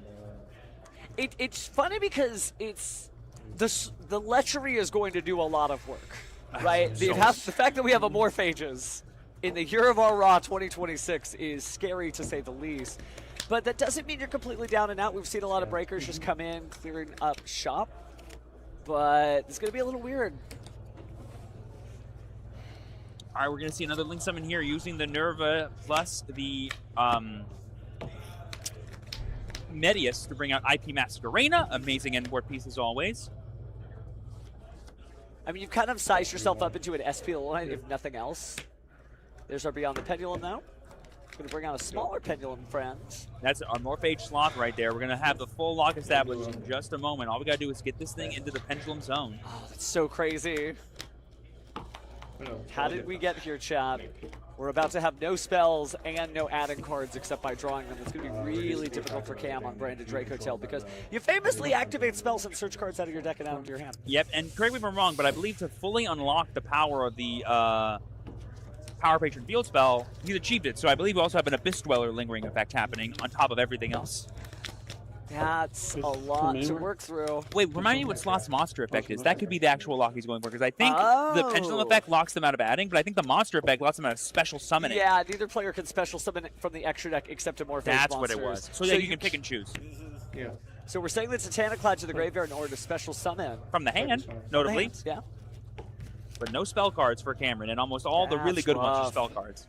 And it's 2250. That's actually pretty big. Well, and we have IP to like go into like an SP to like potentially just stop the battle anyway. And I'm You're sure right, by the way. The starships do indicate wins. So we are in game 3, by the way, chat, if you're following along at home. Get round 3, 2-0 apiece for both these duelists. Oh yeah, it's getting very, very intense for some of the best duelists to ever do it. I think Cam may be cooked here, though. No shade to our local ultimate duelist, but at the same time, it's difficult if you can't special summon from the extra deck. It's also difficult if you can't add any cards from your deck to your hand except by drawing them. Or no spells, no spells. So we got no spells, no special summons. From the extra. From the extra. What else are you gonna do, fam? I mean, I see a lot of good monsters, but we can't synchro. We can't do anything besides normal summon, and even then, like the second we even at all threaten the Sloth, it's going to be pretty Jover. Tribute summon Dracotail Pan. He's big. He's big enough. Battle phase. Dracotail Pan coming in hot for 2250 attack there. I never thought I'd see the day, but Tribute 2 attack with the dragon. We're in the battle phase now, so we can't IP anymore. So I don't see. I'm surprised that Ichi even let him get that far. Well, you can't IP technically because neither player can special It's summon. neither player. You're Neither so player, correct, yeah. bestie. You're so So correct. it's. But honestly, I think he's just cool with it. Yeah, sure, get rid of it. But you wasted your battle phase. I get my next turn, and I have full Power Patron follow-up. Oh no. Well, Cam's showing you that there's a lot of different ways to do it. Again, tribute summoning still an option in the game at all times. Dicha takes a look at his graveyard, takes a look at his hand. What shall we do next? He may just have to take it. He's like, is there any way to interact with it? Nope. He's going to go ahead and take a nice, clean 250 life points of damage. And Sloth enters the extra deck. And he's like, all right, still your play. But now at least the IP Masquerena is live and online again. But there's still no spell cards. That's the big thing for Cameron and his gigantic hand of green. Gosh, that is difficult to play through for sure. Morphage is like an interesting deck. It didn't have a lot of legs when it first came out, but as long as Morphage cards exist, duelists will find a way. But now Cam, he got through part of the problem. Now you just got to get through the rest of it, including a counter trap. But clearly he has a game plan in mind. Let's see if it's going to be useful. And oh my goodness. Setting the crown there, no spells. I believe it does say you can't activate the spell cards from the hand. So if they're on the field, you'll be able to use them later. I think it may be even better than that. You think it's in general, you just can't activate spells? Taking a look at the text. While you control a Morphage monster. Oh, but there's no Morphage monster anymore. Oh. So actually, spells are fair game. Lechery. Okay, I see. So I see what's going on now. But now it's an SPL Light, and it was made of the Sacred Card, so we're going to go ahead and try to banish the face down here. And that's going to be a Forbidden Droplet, banished. Interesting. Oh, and I think that's it. We're cleaning up shop. I think that's going to be the concession, yeah.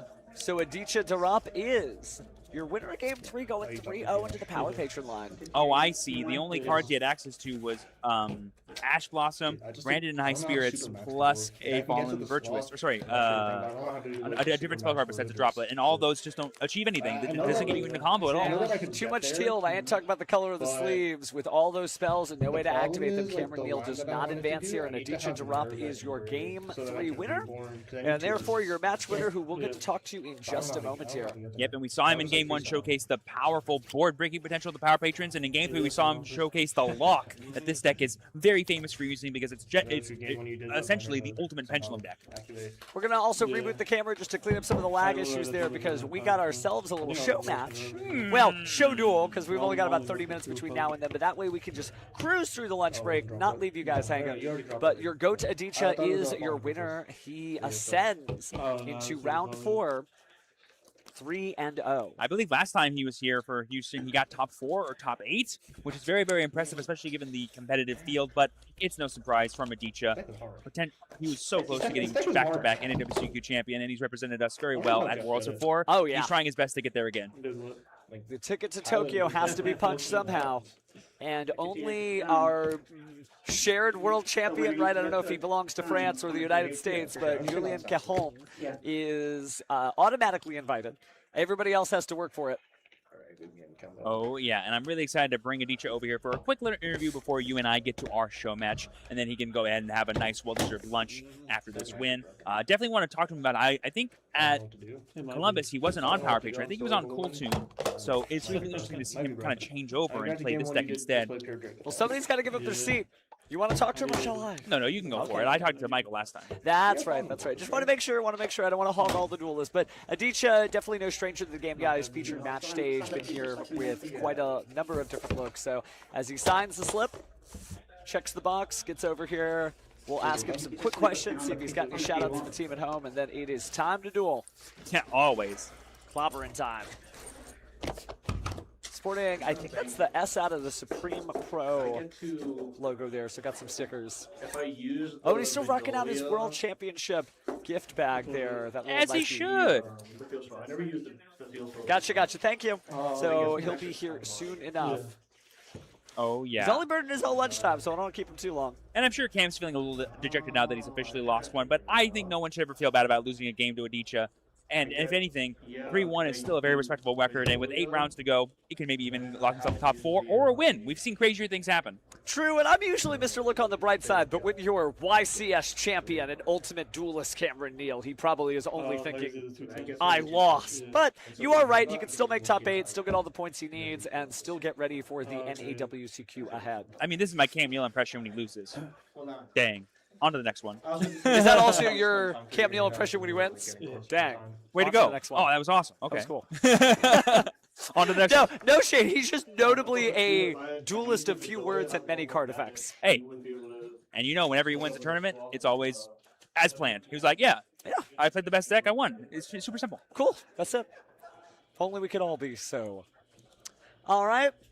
See a familiar face if he wants to come on down. Yeah, let's go ahead and trade things over as we get to speak with multiple NAWCQ topping duelists, multiple World Championship competitor duelists.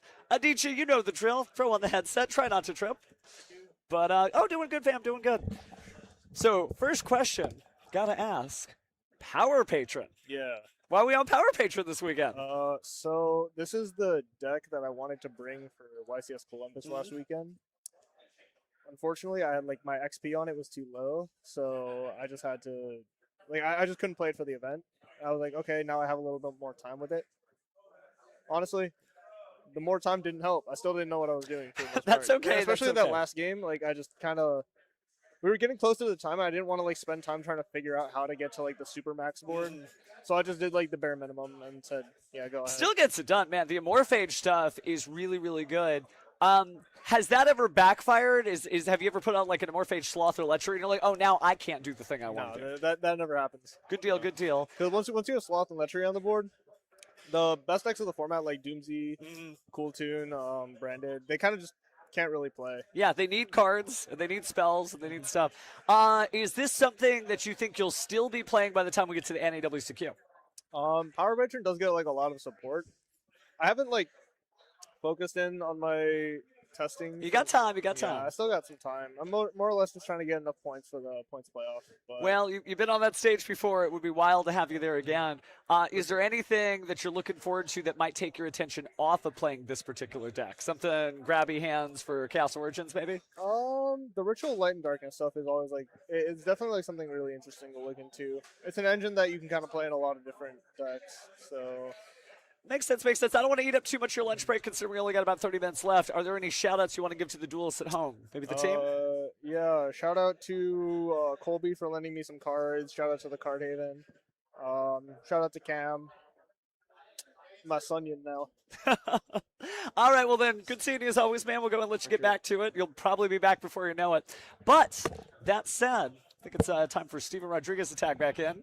Briefly, though. Briefly. Good stuff, Adichie. Good stuff. All right, well, you ready for our duel? Yeah, you want to do a quick break, get all set up, and then come back? Yeah. So don't go away. What we're going to do, instead of just leaving dead air for the next 30 minutes, we're actually going to play a little Yu-Gi-Oh! Ourselves in that room. We'll try to get the audio going as best we can, but in a moment, we're just going to head that way. So don't go away. We'll be back after this.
Always talking myself.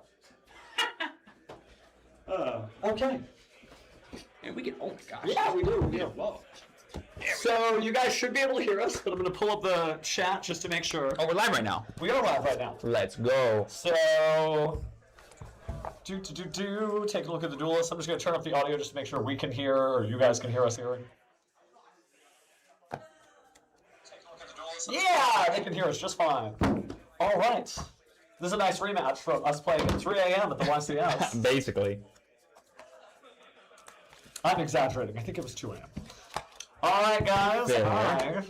You want to surprise me or you just want to jump on into it? I think it's go time. I'm ready to duel. Well, I'm playing what I'm playing. I'm playing what I'm playing. That's me. Okay. Oh, okay.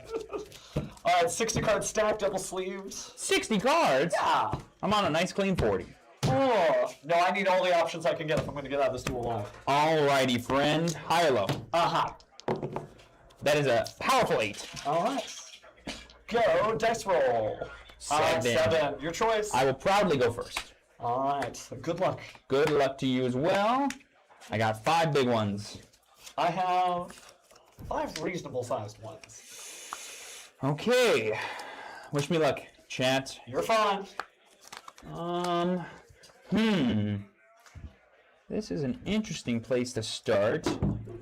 I think we're going to go ahead and reveal what I'm on pretty quickly. Yeah, I think that's part of your deck is revealing. I'll go ahead and put... Oh gosh, it's a tough way to start. I'm going to go ahead and put Ecto Enneacraft Tremaria in my pen scale. Anything in response to that? Not yet. No I will response. then pay 900 life points and go ahead and reveal 3 Enneacraft cards and then randomly add 1 for my deck to my hand. Here, I'm going to get Yu-Gi-Oh! Neuron. You do you. Sweet. I'm now at 81. Let's go ahead and do this. 81. I didn't upstart goblin you. Sorry, 71. Oh my goodness. Life points on the brain. Okay, cool. Puts you at 71. I'll go ahead and reveal Enneacraft release, release, and release. Which one do I get? You know, I'm partial to this one. You got it. That one's going to my hand. However, Anything on resolution? I activate Troll and Lockbird. Perfectly reasonable. Perfectly understandable. Slow down, Enneacraft. Slow down, he says. All right. I will then follow it up with the activation of Enneacraft release to go ahead and place 1 in the pen scale. Notably not searching. I mean, yeah. Famously not searching. I will then go ahead and grab... They did such a good job of, like, speccing the deck out. Uh-huh. I think it's got to be... Well, I've got almost everything I need, so I guess... I don't like the sound of that. I guess it's going to have to be... I like all these cards so much. You and that deck, friend. It's going to be Enneacraft Atelspia. Okay. Yeah, this will go ahead and be placed in the pen scale. Anything in response to this? No response. Alrighty, I'll then activate the Indianapolis Field Spell. We're not quite in Minneapolis set for the NWCQ, but we're there now. It's coming soon. I will now declare its effect, targeting these 2 to add them back to my hand. No response. Beautiful. Famously not coming from the deck. I will then go ahead and reveal Tremaria to engage the effect to set. Okay, no response. And just to save everyone some time, this is not once per turn. I'm going to use it 3 times. Yep. And set 3 mysterious cards. No deck looks like Enneacraft. And then I will mix up my hand a little bit. I'll do it again. I'll mix up my hand some more. And I will Let me place just avert my eyes. this card. And then I will set 1 mysterious card. Oh, I want to know face which down. is which then. I got the 5 set no matter what. It just was 4 of them were monsters. There you go. Okay. With that, I'm all done. Is that all? Yes. Draw. Okay. Standby phase. Standby phase is good. Main phase. Main phase is good. You know what? We're going to start with activating Crimson Gaia, the spell card. It just adds, right? Not until I activate its effect, but if resolution is good for this, then I'll activate the effect to add. In response, I will flip Enneacraft Alizonia. Gotcha. So you're going to add, and then on its flip effect, I'll banish randomly from a hand face up? That'll be a new chain. Okay, gotcha. So do you first. Let's go ahead and grab... Let's see, the most important card I'm going to need is follow-up, most likely. So I'll go ahead and begin with a Torimar. Okay. And then you can go ahead and resolve Land your search. Crimson Gaia. This is an easy one for me. It's going to be Powered by Dragon. Love it, love it, love it. Now, can I keep this Powered by Dragon? Well, on a new chain, so it'll be Chainlink 1 Alizonia to randomly banish a card out of your hand, but I'm also going to Chainlink 2 Indianapolis to add or place in the Pendulum Zone a monster that was just flipped up. Interesting. No response to either. I will then add this to my hand. So now these are in my hand, and then I will randomly get one out of yours. Which way are we going? 1, 5? 1 to 5, 6 reroll. Okay. Let's see if I can hit that power vice. And it's going to be This one. face up, right? Face up. Oh, thank goodness. Jesus. Okay, sure. Sure. Thanks, Alizonia. Thanks, Alizonia, because activate the effect of Power Vice Dragon. I control no monsters, so I can special summon my Power Vice. Its effect is on summon to do what? I'm going to add a Resonator from the deck to the hand. Monsters. Okay, that is... It's on summon, yeah? It is on summon. And does it do anything what's on the field? No, but when I use it as a synchro material for a Red Dragon Archfiend, that monster can't be destroyed by battle. Alright, so the effect is fine. Okay. Summon. Activate the effect on field in order to add a Resonator from my deck. That's perfectly reasonable. Resonator. Please. I will take...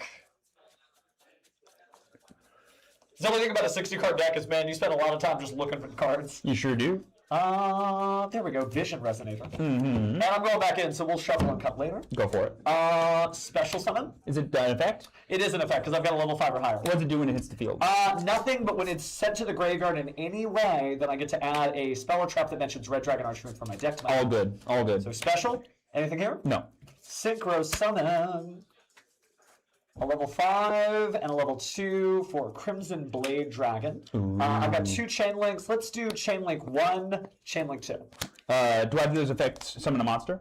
No, they're just going to search cards from my deck to my hand. This is going to search for a card that cannot be normal summoned or set, and this is going to search. Actually, it does technically special summon a monster that can't be normal summoned or set. So this is chain 1, chain 2? Yeah. I will then chain. Oh, no, excuse me. This is chain 1. That's chain 2. Then this one just adds. Yes. That's fine. All good? Yeah. Okay. So for my spell or trap card that mentions Red Dragon Archfiend, I'll add Crimson Call. For my monster that cannot be normal summoned or set, I can already hear the entire Red Dragon Archfiend community saying, "Did you know that Crimson Blade Dragon can search Habakiri?" Sure can, bestie. Yeah. Speaking of which, you asked about special summoning. Activate Habakiri. It's a special from the deck, and then tribute all as a part of one effect. That's gonna be good. Then I will special summon my Mitsurugi no Mikoto. Where is Saji in all this mess? Saji. Yeah, Saji. And then, yeah, I'll tribute Saji. On a new chain, Saji's effect. Then I will grab Mitsurugi Ritual. Famously, a spell or trap card that mentions Mitsurugi, not prayers. Ritual. Then I'll activate Ritual in order to ritual summon from deck by tributing from hand. Summon from deck by tributing from hand. I will go ahead and chain Tromaria here to add, and then it will, on a new chain, non-target negate. Gotcha. So let me ritual summon from deck by, not that card, tributing from hand. And I will bring out Ame no Murakumo no Mitsurugi. And there he is. So I did tribute my Habakiri, so chain link 1 to add. So I do this first. Oh, that's right. That's a separate yeah. chain. So that's right. So I will go ahead and get Enneacraft reset. And then on a new chain, mandatory chain link 1 to non-target negate. And then on your chains. I will do. Technically, no, it would have to be, yeah. Might, I guess, simultaneously go on chain. No, we'll do chain link 1. Chain link 1. Yeah, it should be chain link 2. Chain link 2. Chain link 2. To search. Nothing else on summon to this. Yeah, chain link 3 to try to destroy everything. Chain link 4. Yeah, I knew it was coming, but I thought I'd do it. Negate and destroy everything that you did. Chain link 5 for Dramaless Harmonia. To summon and destroy. I'm going to do the full 5 reveal, yeah. Full 5 reveal. So, reveal. I've been hang on, let me just double check here. You can change this. Negate before this chain. Okay, great. Before this it won't negate that one, but then after this card says that was one monster, your opponent cannot activate cards affecting response to their cards. Great. Yes. Great, but you're responding to this. Yes. That's gonna be fine. Okay. So then I revealed 5, so I'm going to special summon this card. I'm going to send one of these to the graveyard, and I think I'm going to do. That is a weird hand, but actually I could make good use of that, so I'm going to do Enigmaster Packbit. And then for the destruction, I would like to destroy your face down. This monster? Yes. I can't respond to it, so yeah. It's a Boros! Oh! Get baited! Okay. I get summon a monster, yeah. And then the chain will resolve, so everything we negate, this will be destroyed. Yep. And then I will now negate this one. Okay, gotcha. So he's negated, that's fine. Packbit on a new chain. And I'll discard my Synchron Resonator to target this and put it in your spell and trap zone. But you choose which spell and trap zone. I'll put it in this one. Okay. It's not a pendulum, though. Huh? It's not a pendulum, so it's going to place it. You sure you want to do it? It's going to be a continuous trap. Does it not have its effects? It wouldn't because it's a continuous trap, not a pendulum. So I'll put it here. So it goes over there. Synchron Resonator on a new chain, so no, it wouldn't actually. It's if this card is sent from the field to the graveyard, so I'm stuck on that. Let's go. Well, you're actually making some progress here because I don't get to search. You negated the other stuff. I didn't get to add anything else there. I did send that to the graveyard, which might have been a little too ambitious on my end, but I do have Crimson Call, so I can add it from, because I either, I would normally add a Resonator monster from the graveyard, but I can also add, because I have a Red Dragon Archfiend mentioning Synchro monster on my field, I can just scoop it out of the graveyard. And I think I am going to scoop it out of the graveyard. So I'll take our Crimson Call back. Then because I control a Synchro monster, I will special summon Synchron Resonator. Okay. And then I'm going to Synchro summon here. Materials are a 7 and a 1. Wait. Is it? This card's always treated as Crimson later. Does my effect negate that? So it doesn't actually? It isn't relevant at this time. Well, how do you summon it? Is it a Dark Synchro monster? Yeah, it's supposed to be a Dark Synchro monster. I thought it would be a That name mentions Red thing. Dragon Archer. I thought it was a name thing. No, we're good. So Crimson King. Chainlink 1 Crimson King. Chainlink 2 Synchron Resonator to special summon, or just going to add back to my hand a Resonator in my graveyard. Copy. So I will add that back, which is not once per turn, by the way. And then Crimson King, we're going to add a Red Dragon Archfiend mentioning card. It can be any card, not spell trap? I don't think it's spell trap. Should just be card. Ooh, that's cool. That's Needle Burrito. I will grab a little bit of difficulty here on choosing what to grab. I think I'll do my Darkness Resonator. So Darkness Resonator, I can reveal it in order to show you Red Dragon Archfiend and then special summon him. Any response here? No. Then on summon, I'm going to use this ability to get an additional normal summon of a Resonator monster. Oh, I haven't normal summoned yet. No. So then for the normal summon, I do have a Banished Light or Dark monster. That's interesting.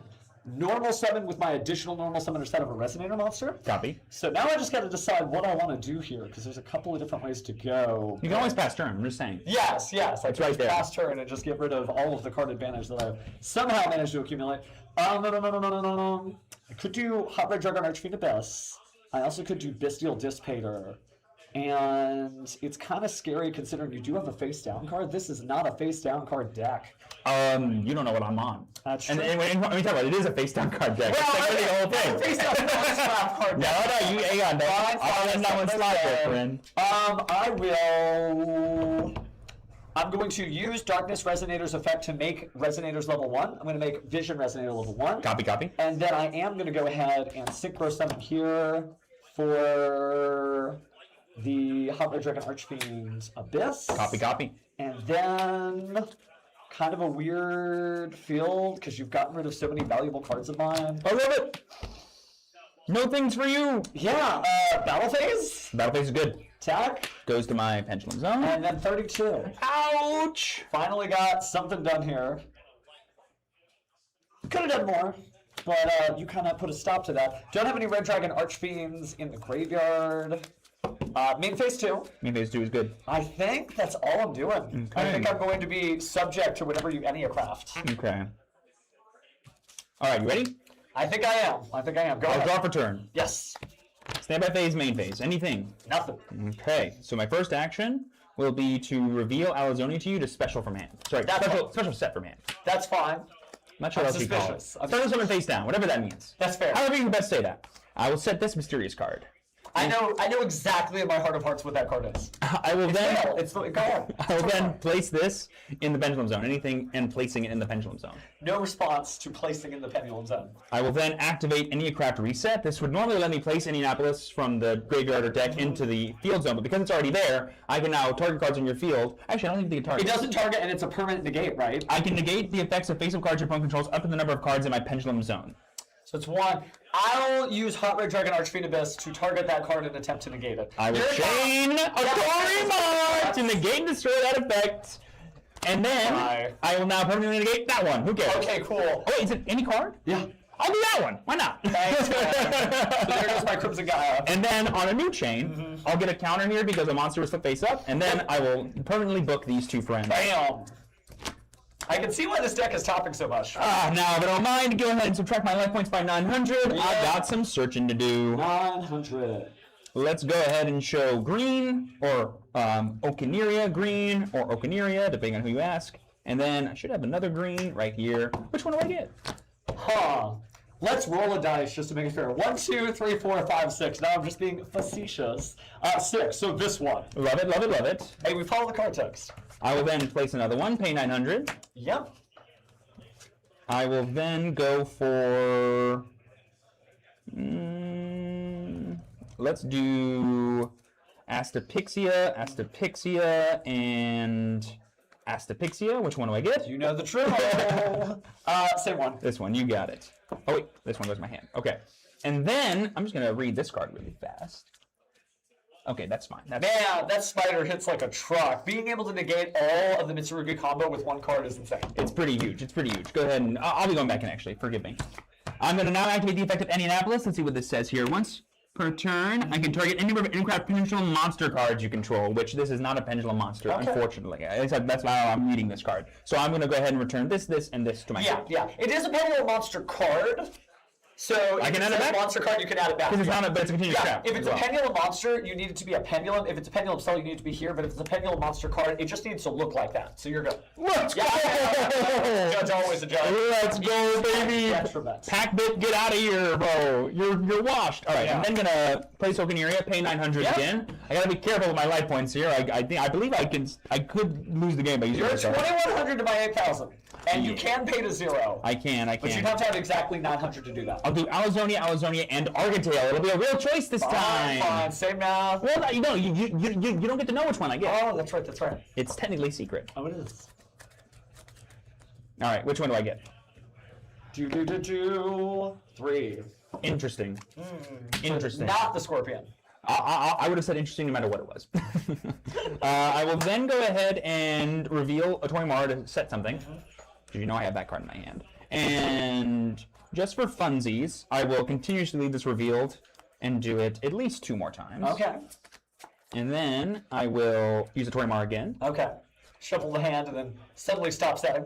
And I'm sure you're wondering, why do it this way? Why do it this way? It's a little weird, and I'll show you why right now. Pay 900 one more time. Yep. 900, putting you down to 1,200. I just got to do 1,200 in a deck that does nothing but attack. Hey, I'm believe when I say I'm ready. This time it's going to be 3 fun ones. It's going to be either Alizonia, Arcatale, or Expastia. Again, you don't get to know until you don't get to know yet. I'm just showing you so you can know what you're in for. And the people at home can watch you get punished. All right. No. Which one? Will it No, be? dice roll. It'll be that one. It'll be this one. Okay, great news. Great news. All right, I will then go ahead and activate Enneacraft Rebirth. No response. It'll Shuffle them up be and draw. these 2 and this one. So these 3 go back in, and I draw 3 big ones. It is cool that you can draw non-ancient with this deck, but I can't imagine you don't have a lot of non-ancient in there. Hey, you saw Fua in there. That is true. And Fua famously is really good when you draw more non-engine. I'll tell you what. So are you ready to draw like multiple Fualas? I sure am, bestie. Curse. All right, show me 1, 2, 3. Oh my goodness, those are cards, friends. Okay. These are stuck face down, right, because of a Torimara? They sure are. Oh, They heavy. sure- they sure- Negate, stuck face down. This is going to be rough. I'm going to use the effect of Expastia to set. Was it the card I searched, or was it? Or did it good? You don't get to know. I will set one. I will then place. I will set 2 cards face down, and I will go ahead and end that funky turn. Draw. You know what? That's everything I need and more. Okay. Are you serious? I'm ready for you. How did that happen? I'm ready for you. Enjoy your tuner monster that can't be used to synchro summon, and enjoy your graveyard that I think has no effects you can actually activate. Oh, thank goodness. I activate the spell card. Mitsurugi Mirror. I get to meet or exceed. And I'm actually going to ritual summon the Ame no Habakiri in my graveyard. Thinking. Well, I don't think you need to declare what your ritual summoning, but Okay, fine.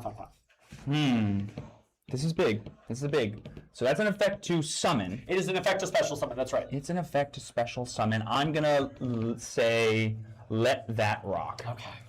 So, Habakiri back on the field. Wait, no, he was never probably summoned, was he? No, It's a ritual summon from the graveyard. You're, Yeah, it's you're ritual so summon fine. from It's the not graveyard. special. Tributing the Habakiri in my hand. Habakiri's effect to add. From the grave? Yeah, activate the Habakiri effect in the graveyard to add. Oh, the Murakumo effect. Yeah, the you mean. Murakumo, excuse me. The Murakumo effect in the graveyard to add is going to be met with a flip of Alzonia. Famously, the only card you're going to be adding. Yeah, that'll do it. I guess, go ahead. Yeah, so I do this first, and then I will go ahead and grab Leon. And then you can go ahead and search. That's And then on a fine. new chain, some things will happen. I will note that an EC counter was placed here. I'll take the Mitsurugi prayers. And then on a new chain, chain 1, and then I'll also chain Indianapolis. Chain link 3, Mitsurugi prayers from my hand, so it's not banishing anything. Chain link 4, Atospia. Do I need to tribute an activation? When you activate this card, you can also tribute. Yeah, I am going to tribute otherwise. That's fine. But you're still going to, yeah. You're Yeah, still so gonna, everything will be negated. That'll be destroyed. You don't actually banish anything. I get another EC. This goes over here, and then I get another EC counter on this one, though. Uh-oh. But I did tribute Habakiri. You sure so, new chain, Habakiri to special summon and then add.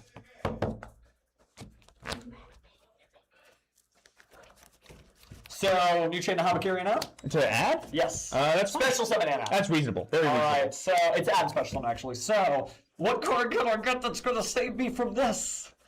And just remember, you can't change your own cards anymore. I know, Very I know. important. That's why I only did the one. It's not this one, is it? No. Oh no, sun's getting low. You know, the only card I really need to add at this point, I guess I could get a body on the field. Just for the sake of argument, I'm actually gonna get probably just another prayers. And then special summon this friend back up. I was thinking about Great Purification, but I'm just a little scared. So add. And then on summon of this friend, I will banish Rebirth to flip. No response, but that's flipping your own guy face down, right? Yeah, my face up, face up. No response. Flip. And then a new chain, these guys will get counted. They don't change, Yep. they'll be perked. Bye. Permanently, the whale thoughts. I'll just set down this over here.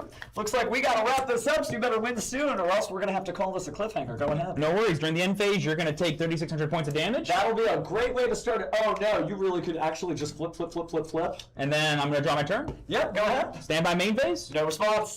Flip, no more targeting. Yep. These guys will each get a counter. Uh-oh. Flip, no more targeting. no. I'll then get another counter. That's already 3,600 damage on the field by I'll itself. switch to attack mode, go to battle phase. Sure. Attack this friend. In response to the attack, I activate tribute to special summon. Pay 800. Yeah, I'll take 800. Any response? Any response is going. So you can't. So does it target a summon? Take 800 damage, then you can special summon. It doesn't target. I'm gonna say that's mine. Okay. So then that I won't be chaining to my own stuff. So Murakumo to get rid of everything. That works for me. Okay. Goodbye, everything. Main 2. Yep. End phase. Yep. End turn. Declare the effect. Yep. That's game. Bang! Still GG, got guys. it. I lose. If you're wondering what happened, at the end phase, Annapolis removes the counters and I take 900 for each. But don't worry, we're done. So let's go ahead and Let's three rounds go. so that the real stars of the show can be here as we enter round 4 for our duelists. It's always a pleasure when I get to flip stuff up and flip stuff down. Oh, I know. Great way to end the duel fast. I'll get you next time. All right, duelists. Oh, I gotta take this off. Yep. There we go. And we'll be right back right after Little League.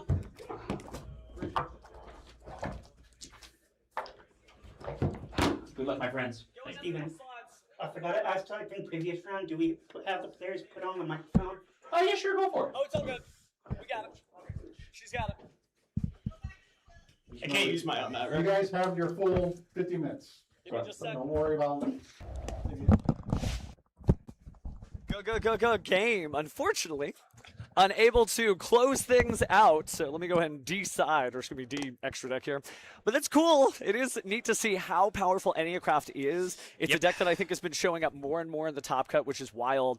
And I think it's a deck that a lot of people pass, when Phantom Revenge first came out. But don't, because as you can see, it's the master of faster, that's for sure. And normally those powerful Murakumo cards you have are like the worst cards for me to interact with because they can just chain block all of my stuff. But when I mandatory go chain link 1 and you go for a chain block effect, that means you're forced to go chain link 3, and then I go, sweet, activate Athelspia, Yeah. negate, destroy everything. Also, you have to be worried about playing cards like Eyes of Leon as well, which is a tough thing for you to consider, and so you can play into all kinds of fun stuff like that. It's the ultimate trap deck because it's also all your trap cards are both monsters and spell cards. Yeah, no, it's rough. It's rough. I love Red Dragon Archfiend a lot, and I've had like this. I think I've only been playing it for about as long as Blazing Dominion has been out. I was a late adopter to the deck. But it's cool, but the one thing that it does that's kind of weird is you don't ever really know what you're going to draw, right? It's this combo deck where there's no guaranteed end field. You just play combo jazz, so I've got a little bit of work to do left on that. Oh, yes. But no matter what happened, Steven won that match, which is always a sight to see. That is true. That is true. But now we're back to round 3. That was a super fast lunch break for everybody, which means they are ready to duel. They're like, guys, we don't need food. All we need is for our blazing souls to come out as we duel. So let's see what happens here. As we begin round 4, we got Nicholas on one side versus their opponent. Their opponent. And it'll be a very fun sight to see here. We've got Cool Tune coming down, which is a Beautiful way to have that spell as Dude, well. look at the field center. It's a test card from the factory. How wonderful. And I'm really excited to bring you all this match. It's going to be so much fun as we continue grinding out. It'll be our first Cooltoon feature of the day. Yeah, actually. This is thought to be the big boogeyman of the format, and I don't buy it. I don't buy it. Well, I do buy it in the sense It's that good. I buy it in the sense that in the right situations, it can just like lock down entire decks, which is so huge to see. And in the hands of the best players, when you give them that much information, they're just going to be winning games. Speaking of information, just found out what he's playing against. Jake is going to be rocking out, looks like just pure Brandon. We love Brandon. We love Brandon. Man, when you've got the two very well-supported decks, Brandon and Cooltoon, that is some good stuff to see. Oh, yeah, these are like the two monsters of the format. You have the deck that kind of is the biggest gatekeeper in Cooltoon, and you have the deck that goes over that gate that Cooltoon kind of sets up. So maybe we can show off today why people love playing Brandon specifically into this matchup so much. It's just the amount of advantage can go over the top, and the interactions that Cooltoon has, while they are powerful, they're not varied enough to stop what the Brandon deck is trying to accomplish. All right. Duelists are ready to go. So hopefully we are. Oh, there we go, production. It's time to Gameplay.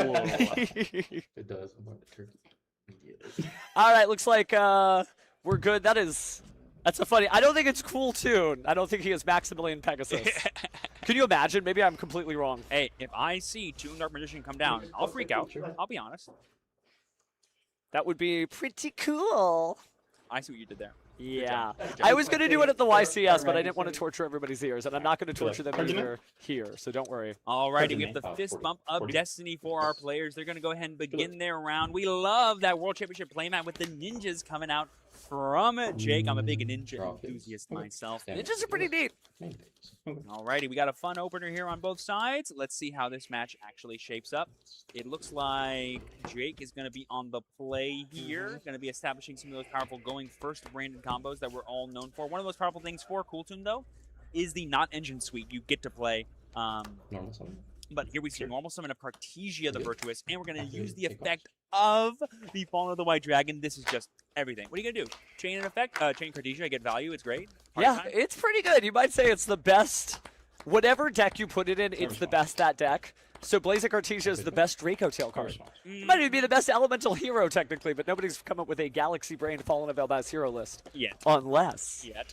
But here we're going to go ahead and use the effect here to bring out the incredible Ecclesia. We love seeing this play. We have currently not locked into anything, so we could start off with Ecclesia the Dark Dragon, which is a very powerful thing you can do turn one because it establishes even more follow-up you can go for while being interaction in and of itself, both on the field and in the graveyard. But this is something we didn't get to see last time. We're actually going into the Synchro line here with Ecclesia and the Dark Dragon, activating the effect, but it looks like it's going to be negated there, so it's not going to get banished, not bringing out anybody who mentions Fallen of Elbaz.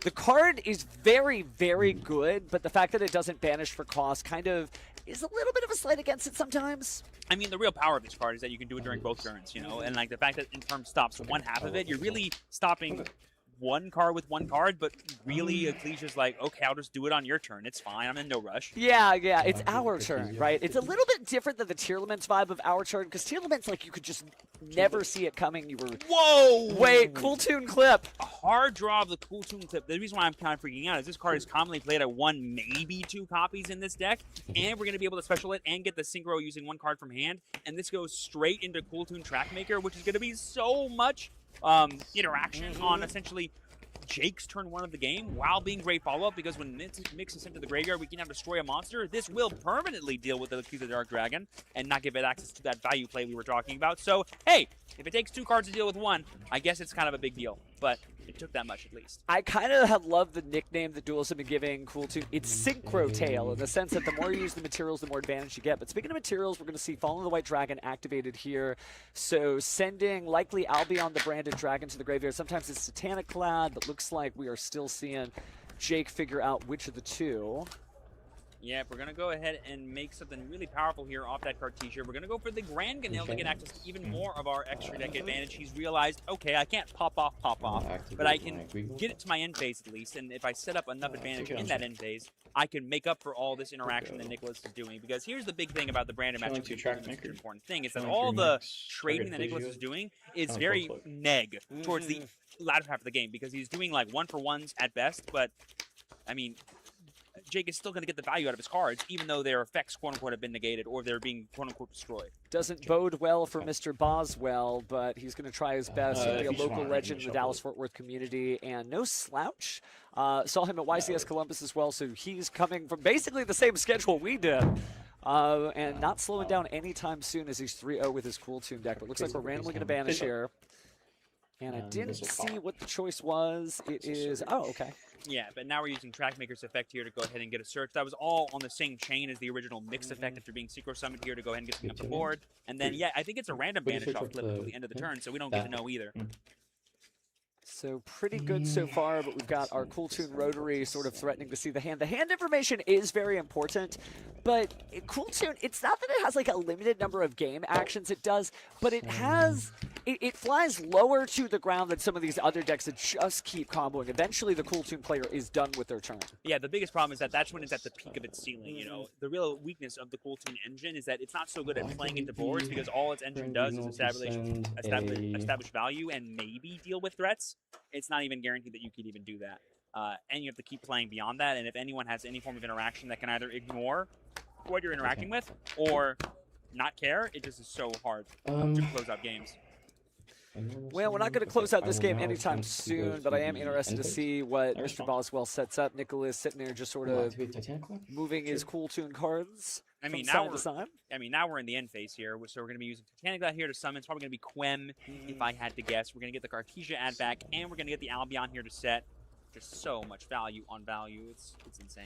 I kind of like that what makes Branded unique. You can't quite see it if you're just looking at individual card effects, but when you look at the end phase, it's almost like they have, like in other video games, you have spells like regen, refresh, etc. like that. The end phase feels like their second wind. All the cards start to come back. They jump out of the graveyard. You get all these resources, and you gear up as a party for the next turn. Mm-hmm. And I saw Jake there eyeing up the summoning of the Fallen of Albaz because we could just use the Trackmaker and make Mirror Jade here, but he's like, I can just do that anyway. I may as well get Quem access because that gives me even more advantage to overturn, and really punish Nicholas if he's not able to go for a going for game line, which, given how much monsters I'm going to establish in defense mode, and given the fact that I can activate this Fallen of the Virtuous still in the end phase because it's being added to my hand, is going to be so valuable.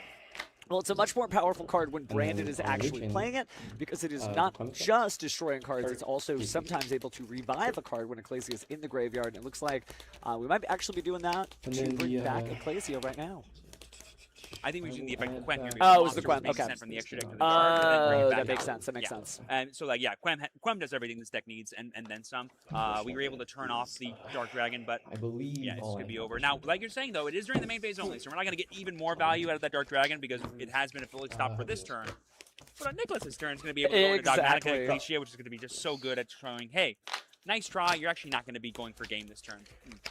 It might be time for me to become a Branded boy. I love the deck for sure, but it's never been my main. But it's just doing so much this format. This is an attractive pile of cards to look at. It's so good. And here we saw, I think we tried to take Rotary for turn here, and here we have Rotary plus Q. We're gonna get the additional normal summon off that Rotary effect here. And I think I saw JJ Cool Tune plus Cool Tune Synchro. So in terms of Cool Tune engine, Nicholas has it all. He's gonna be able to extend through pretty much anything Jake can do. So whatever board he's gonna be able to establish, it's the most powerful thing he could be doing in this deck. No questions asked. Well, speaking of doing things in the deck, looks like we're going to go ahead and banish the Ecclesia and the Dark Dragon. We're placing the banishment a little closer to the chest there, so it's a little hard to see. But we are going to special summon a Fallen of Albaz here. I guess the idea is maybe trying to fuse off whatever it is that's normal summoned here, because the new chain should go ahead and include Fallen of Albaz. Yeah, it's really important to remember that the most powerful kinds of effects you have against the Cool Tune monsters are going to be removal-like effects, because if you just negate them, they can still have that extra condition to synchro summon from the hand. So you're not actually turning them off of getting into getting the more powerful synchro plays. You need to get the material off the board and demand more cards out of their hand, like the KTSs, like the JJ Cool Tunes, etc. It's a little unfortunate for Jake that Nicholas has it all, but you know, we have Albion, we'll be able to make Mirror Jade here, it's going to be an absolute party.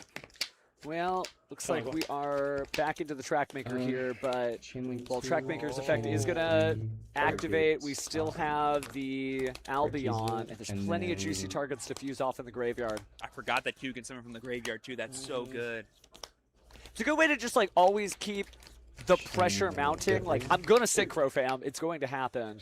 And Nicholas is somebody who's a daily duelist, whether it's at locals or official tournament events or at this regional championship. So this is not an unfamiliar matchup for him. And here we're just deciding what appears to be the chain links of effects here. We're sending the Grenganil, I think, off using its own ability, or we're fusing it off with Albion. I'm not quite sure. Well, let's make some choices here. I haven't seen too much of the banishment there. Oh, by the way, I was misspoken. Clip is the one that permanently banishes face down the extra deck. Crackle's the temporary one. Sure. Oh, and there we see the KTS here, the Cool Tune Synchro. This effect is just so powerful, both being a reinforcement of the army and an urgent tuning. I'll choose so Synchro. good.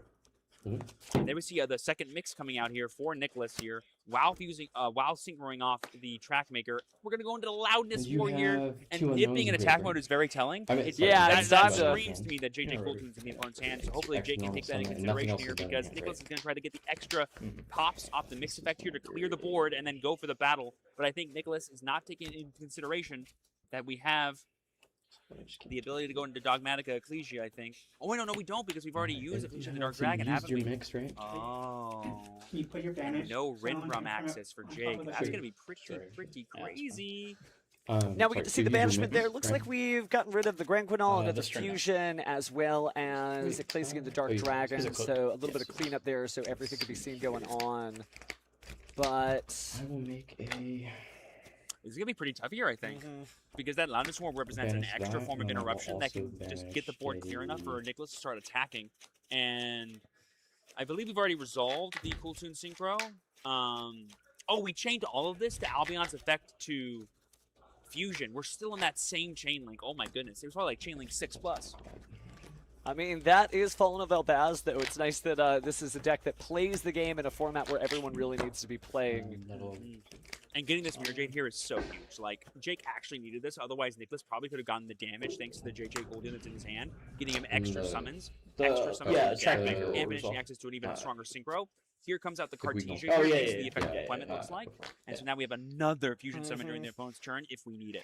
Well, let's go ahead and see this Cool Tune Synchro resolve after we get done, because there's a lot of things you could do. You could go into the Zayland at this point, but I feel like maybe still that's resolve. not Yeah, as yeah, much sorry, advantage as you sorry. need. You almost need another Cool Tune card just to keep the pressure going. I believe we did resolve the Cool Tune Synchro to some of the loudness war. It just hasn't been taken up. Oh, okay. Well, let's grab another Cool Tune Chain Link Synchro, so we're good one on turn, that. third Priority. We'll go Chain Link 1 Trackmaker, Chain Link 2. But Loudness War stands Target is the alone. bounce, You correct? could go for Yeah, the non-target, back-to-back. It'd be non-target helpful to clear out some of the monsters Chain here, Link but 2 again, during mix, the end phase, they're all going to target, come back. Cartesia. Well, it's worth noting, too, that we summoned Oliver here, and we didn't use its effect. And so if this Oliver hits the graveyard and then we lose one of our fusion monsters, we can bring it back Ooh. and then permanently negate something that's in play. Chain Mirror Jade. Or at least for the turn, I think. So there's a lot of stickiness that Jake can go for this game, just to get it back to his turn, and the amount of follow-up that he's going to get will be unsurmountable if you're And then I Nicholas. will also And man, we didn't get Rinrum banished either. I wonder what card was banished off the clip. Sure. Finishing. Well, looks like we are going to go ahead and Change banish the purchase. Maker to get the Maker's effect for additional searches here. Plus the non-target Or the bounce. I bounce, believe. yeah. We're going to chain Cartesia here to go for a... You're fusion. fine, you're fine. Use it or do we lose it at this point, right? not- Oh, do we not have a target? No, we do. It's going to be the Cartesia's gonna get Cordis. popped, right? How do you say? I always forget how you say that. Oh, last name. Despian Coritis. Coritis. Coritis. I don't know why I was thinking Cordis. It's I took Latin in college, and still even then we're not pronouncing it Yeah, right. this will But resolve, let's see what finish. we got. So we are going to go We ahead will and attempt to bounce reduce the attack of all non-level 8 the fusion Mirror monsters to Jade. 0. Sure. Mm-hmm.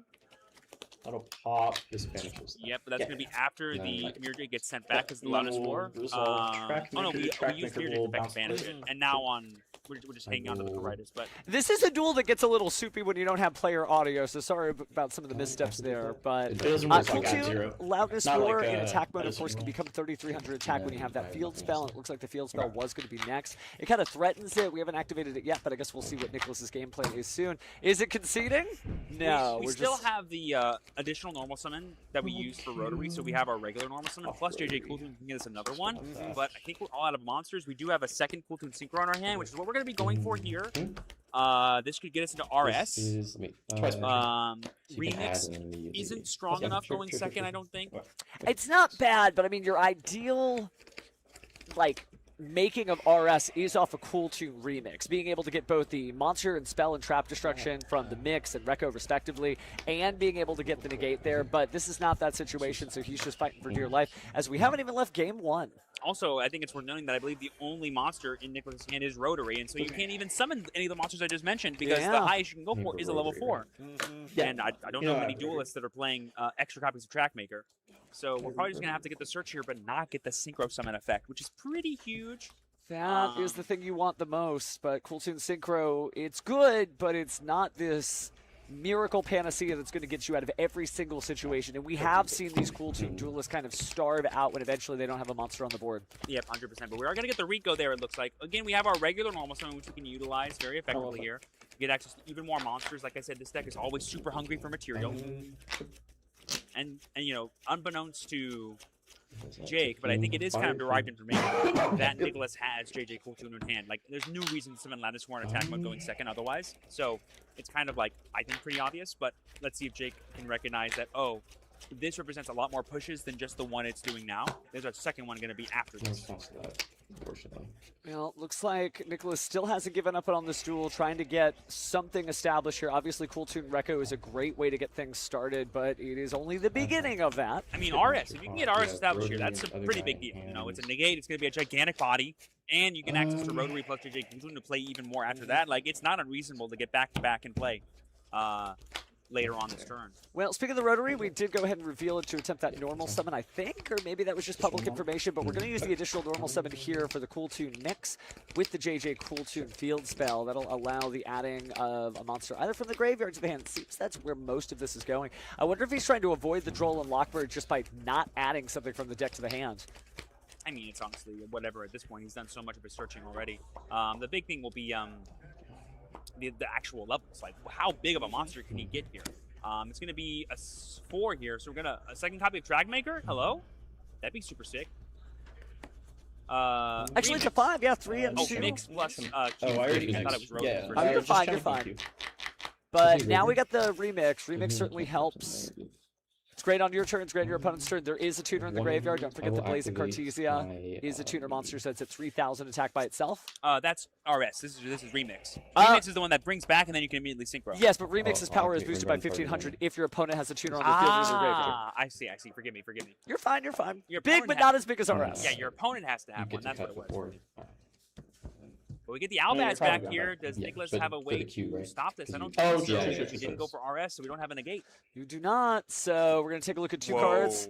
No. Branded in white. And Branded High Spirits. Yeah, That's, pick your poison. those are both pretty. I would banish both. Honestly, if I'm being real, those are both pretty scary cards. Typically, Branded in white is a one-of, so I see what's going on here. Banish that one to just completely lock that card effect out of the game, and then I just could put the other one on the bottom of the deck. I guess it's worth noting that, you know, your extra deck is pretty rough here. But yeah, I'm like, get both those out of rotation here. They're both pretty scary. That wasn't. Certainly a good show. Again, we're doing 8 rounds That of was Swiss last turn. today. We're I beat almost at the Miriam on halfway my point, turn. but You it did. doesn't seem like Yeah. we've got any signs of slowing you're down. right. Okay. This is just game 1 of our round 4. Looks like Fallen of Elbaz is going to discard a Molcharmi Fuwalos. I'll do all 3 for a dogma.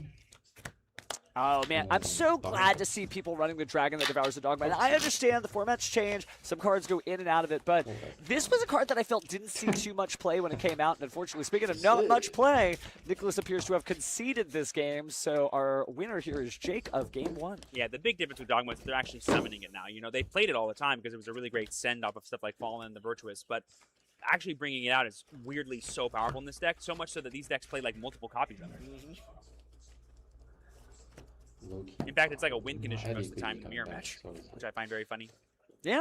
You're gonna be tough. Gosh, speaking of mirror matches, we haven't had too many of those so far, but if we get a branded mirror match, we may be here all day because it's just so wild to see how much gas in the tank it really has.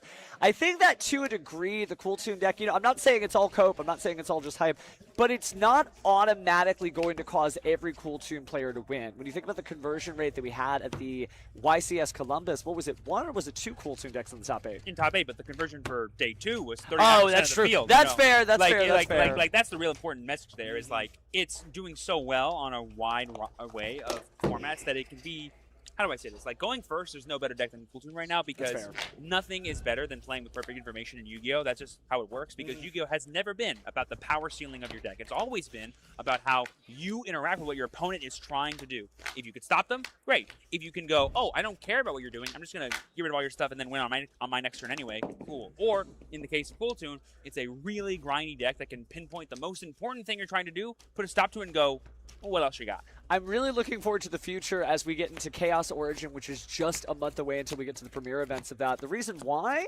is, you remember Duelist Kingdom? You remember a certain duelist that had almost like the effect of rotary in their eyeballs at all time? You remember how he was beat? Mind Shuffle. So it'll be nice to see how Ritual Light and Darkness enters the format, and I think it's going to be really cool because in Japan, in the OCG where the cards are already out, it seems to be the like what everyone considers the numbers to like second place deck. Cool Toon in first place, Ritual Light and Darkness behind it. So I look forward to casting a lot of Duelist Kingdom style duels with brand new cards. Oh, yeah. It's going to But- be, dare I say, very cool.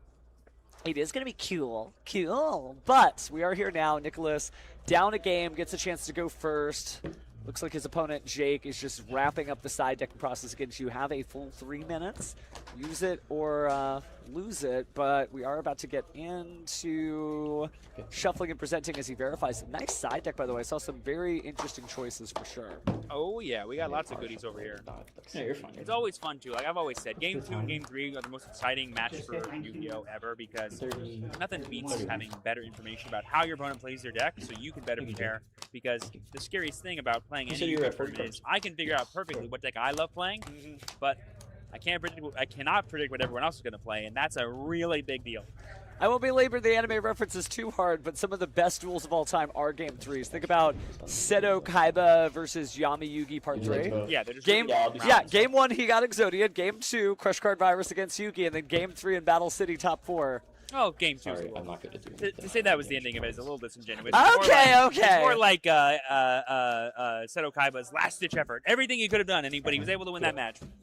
And then round 3 at Battle City was unbelievable. Well, Seto may not respect Yugi, but Nick and Jake are definitely respectful duels. A little bro fist there, and we are about to get into Game 2 here with Nicholas starting things off. Yeah, and now we're going to be able to showcase the power of the Cool Toon deck going first. And the reason why the branded deck is particularly well tuned to defeat Cool Toon is that when you go first, you can set up a powerful enough board that they can't interact with because their interaction is so specific. But also, when you go second, you're like a remix and a Zaylan, that's it? Okay, cool. Go +5, you lose, cool. Super Polymerization, best card of 2017, Sea Monster Theseus. That's the thing, is like having perfect information is great, but when your opponent reveals a hand that you cannot beat, you're like, oh, this is game 2 and I already know I'm going to lose? Oh, that's great. Well, speaking of Game 2, still getting in here as we've got Vidralis Harmonia. We've got our Cool Toon Mix. Got a track maker just hanging out there on the side. To get your opponent to look at your hand. Yeah, the fact that Q can summon any tuner monster is just hilarious. It's nice that it's big, too, because you never know when you just need 2,500 attack on the field. Obviously, Bestials, near and dear to our heart, but they're also just big-body dragons. And speaking of which, we are going to go ahead and Oh reveal my them. gosh. There's the Super Poly. Plus Forbidden Crown. Yeah, 2 Forbidden Crowns, too. And Branded Opening plus Cartesia. That is... Oh my! Look at Nick. Look at Nick. Like you literally go draw phase, Branded Opening, pitch Forbidden Crown, change Super Poly if you do anything, and then I just summon Aliber, get Branded Fusion, Cartesia Special, win the game. It's what? That's rough. If you got a tuner the same spell canceler, you might start reaching for it, but I don't think that's a vibe. So we're gonna just add Cool Toon Synchro and. What? Oh, Nick, at least he's got a sense of humor about it. X1 can still top bro, but we're not done yet. Oh my gosh! And it's Magnamon and Fallen of the Virtuous as the 2 top decks, both cards, pretty crazy. Banish. Banished. Banish Fallen and put Okay. Magnamon on top. There's That's no question. fine. Yeah. There's just no. Magnamon's really good in hand against Cool Toon because at the end of your turn you can shuffle your deck and add a different card so they don't know what you're drawing. But as a top deck for turn, it's probably the weakest of cards you could get. But it's still an extra body, which is going to be pretty good for going second. Man, let's go ahead and activate the Cool Toon field spell. JJ Cool Toon, our juke joint. Ready to put a quarter in. That quarter's name is a tuner, but speaking of tuners, we're going to start off with Cool Toon Rekko. Being normal, someone's going to add another tuner from the deck or graveyard to the hand. I mean, I think Nicholas is going to try to go as powerful as he possibly can now that he knows that there's no interaction. But if he ever puts more than 2 monsters in play, he's just Oh, I folding the know. Super Poly, you know? Like, Sea Monster Theseus, my goodness. I can't believe that, like, we have entered an era of Yu-Gi-Oh! Where you got to check your collection or ask your friend for that. How long do I have? 2017's most powerful card of all time. There you go. They really hyped that card up when it first came out, and it was good. I mean, it was like an instant fusion target that was a tuner. I can So tell you you can what I basically do the searched, reverse but I Cyber can't Dragon. tell you Lots of exactly. great math you can do. But speaking of math, man, the numbers on the field same thing are with rotary. incredible. If I look at your But we are hand, live. and I It don't is remember all round of it, 4 I'll here, stop. game Okay. 2. That star chip on the bottom means that Jake on the bottom left is the winner of game 1, but we're in game 2 now as we continue things off here. Looks like we're going to go ahead and synchro summon again. Oh no, tribute for the JJ Cool Tune in order to bring out a rotary. Now we synchro summon. And now we're going to go for a level 8 Synchro Summon here. It's going to be for... It's got to be Visa Samritara. Yeah. It is a tuner and a tuner. That's correct. And we're going to get the Vanadium Reframing here. This is going to be a super powerful going first combo, which is where the Fidros Harmonia comes in. Is it gets you access to level 8s a lot easier than other cards in the deck. Yeah, it's weird that Fidralis Harmonia is like, I don't want to say better in certain decks, but it definitely has some interesting like interactions, right? In a branded deck, it is a dragon, so Bestial Magma, you can go ahead and search it out. In Cool Tune, it's a tuner. You can even tribute it off in order to special summon other stuff with your JJ Cool Tune. Yeah, its full potential is just unlocked when it's in the Cool Tune deck specifically, because you're literally losing nothing by playing it, and you actually gain access to better lines thanks to Visa Starfrost. So just so good. Sorry, Visa's Amritara. Aminatara, thank you. Yeah. It's a I mean, weird they're all Visa Starfrost, but yes. That is the plot of the Visa Star. They're all Visa Star. Every one of them. 15 just a new attacks, outfit. 21 Just a new defense. outfit. New hair. But looks like we're looking at our extra deck here. Might be time for Super Poly and Draw Phase. What's in your grave? That's a light and dark. I mean, Nicholas is very clearly So, revealing a raw Cool Tune everything. Synchro as one of his set cards, Raw because things, I will otherwise there's no reason not to activate- sync off this Reco and Mix. Unless maybe he's trying to play around a Super Magma. Poly, but Target. here we go, draw Target phase. I'm assuming the Magnamut here. Harmonia. This could be a little risky to do here in this game, but I don't in this position. But it just kind of forces interaction here because some of the powerful cards in the graveyard, like the Track Maker, could be nice to get away because I believe every Cool Tune monster is light. Active effect. For the Not entries. all light, but because there's certainly like some fires and some other attributes. here Right. and They're all there, different but- attributes. Okay, that's what it was. But we're gonna get rid of the Hydraulic Harmonia here just to establish our big body for Mag, I guess. It does keep the clap back from a Cool Tune Q special, something that particular tuner. Although I imagine another one's in the deck somewhere. Those are these two, right? Yeah. Okay. Middle one. Double checking any imperm column shenanigans. Always Not a good yet. idea. But let's go ahead and activate Branded Opening. See if there's a response here. Oh, gonna go ahead and reframing that. Still puts it in the graveyard to protect fusion monsters, though. Interesting.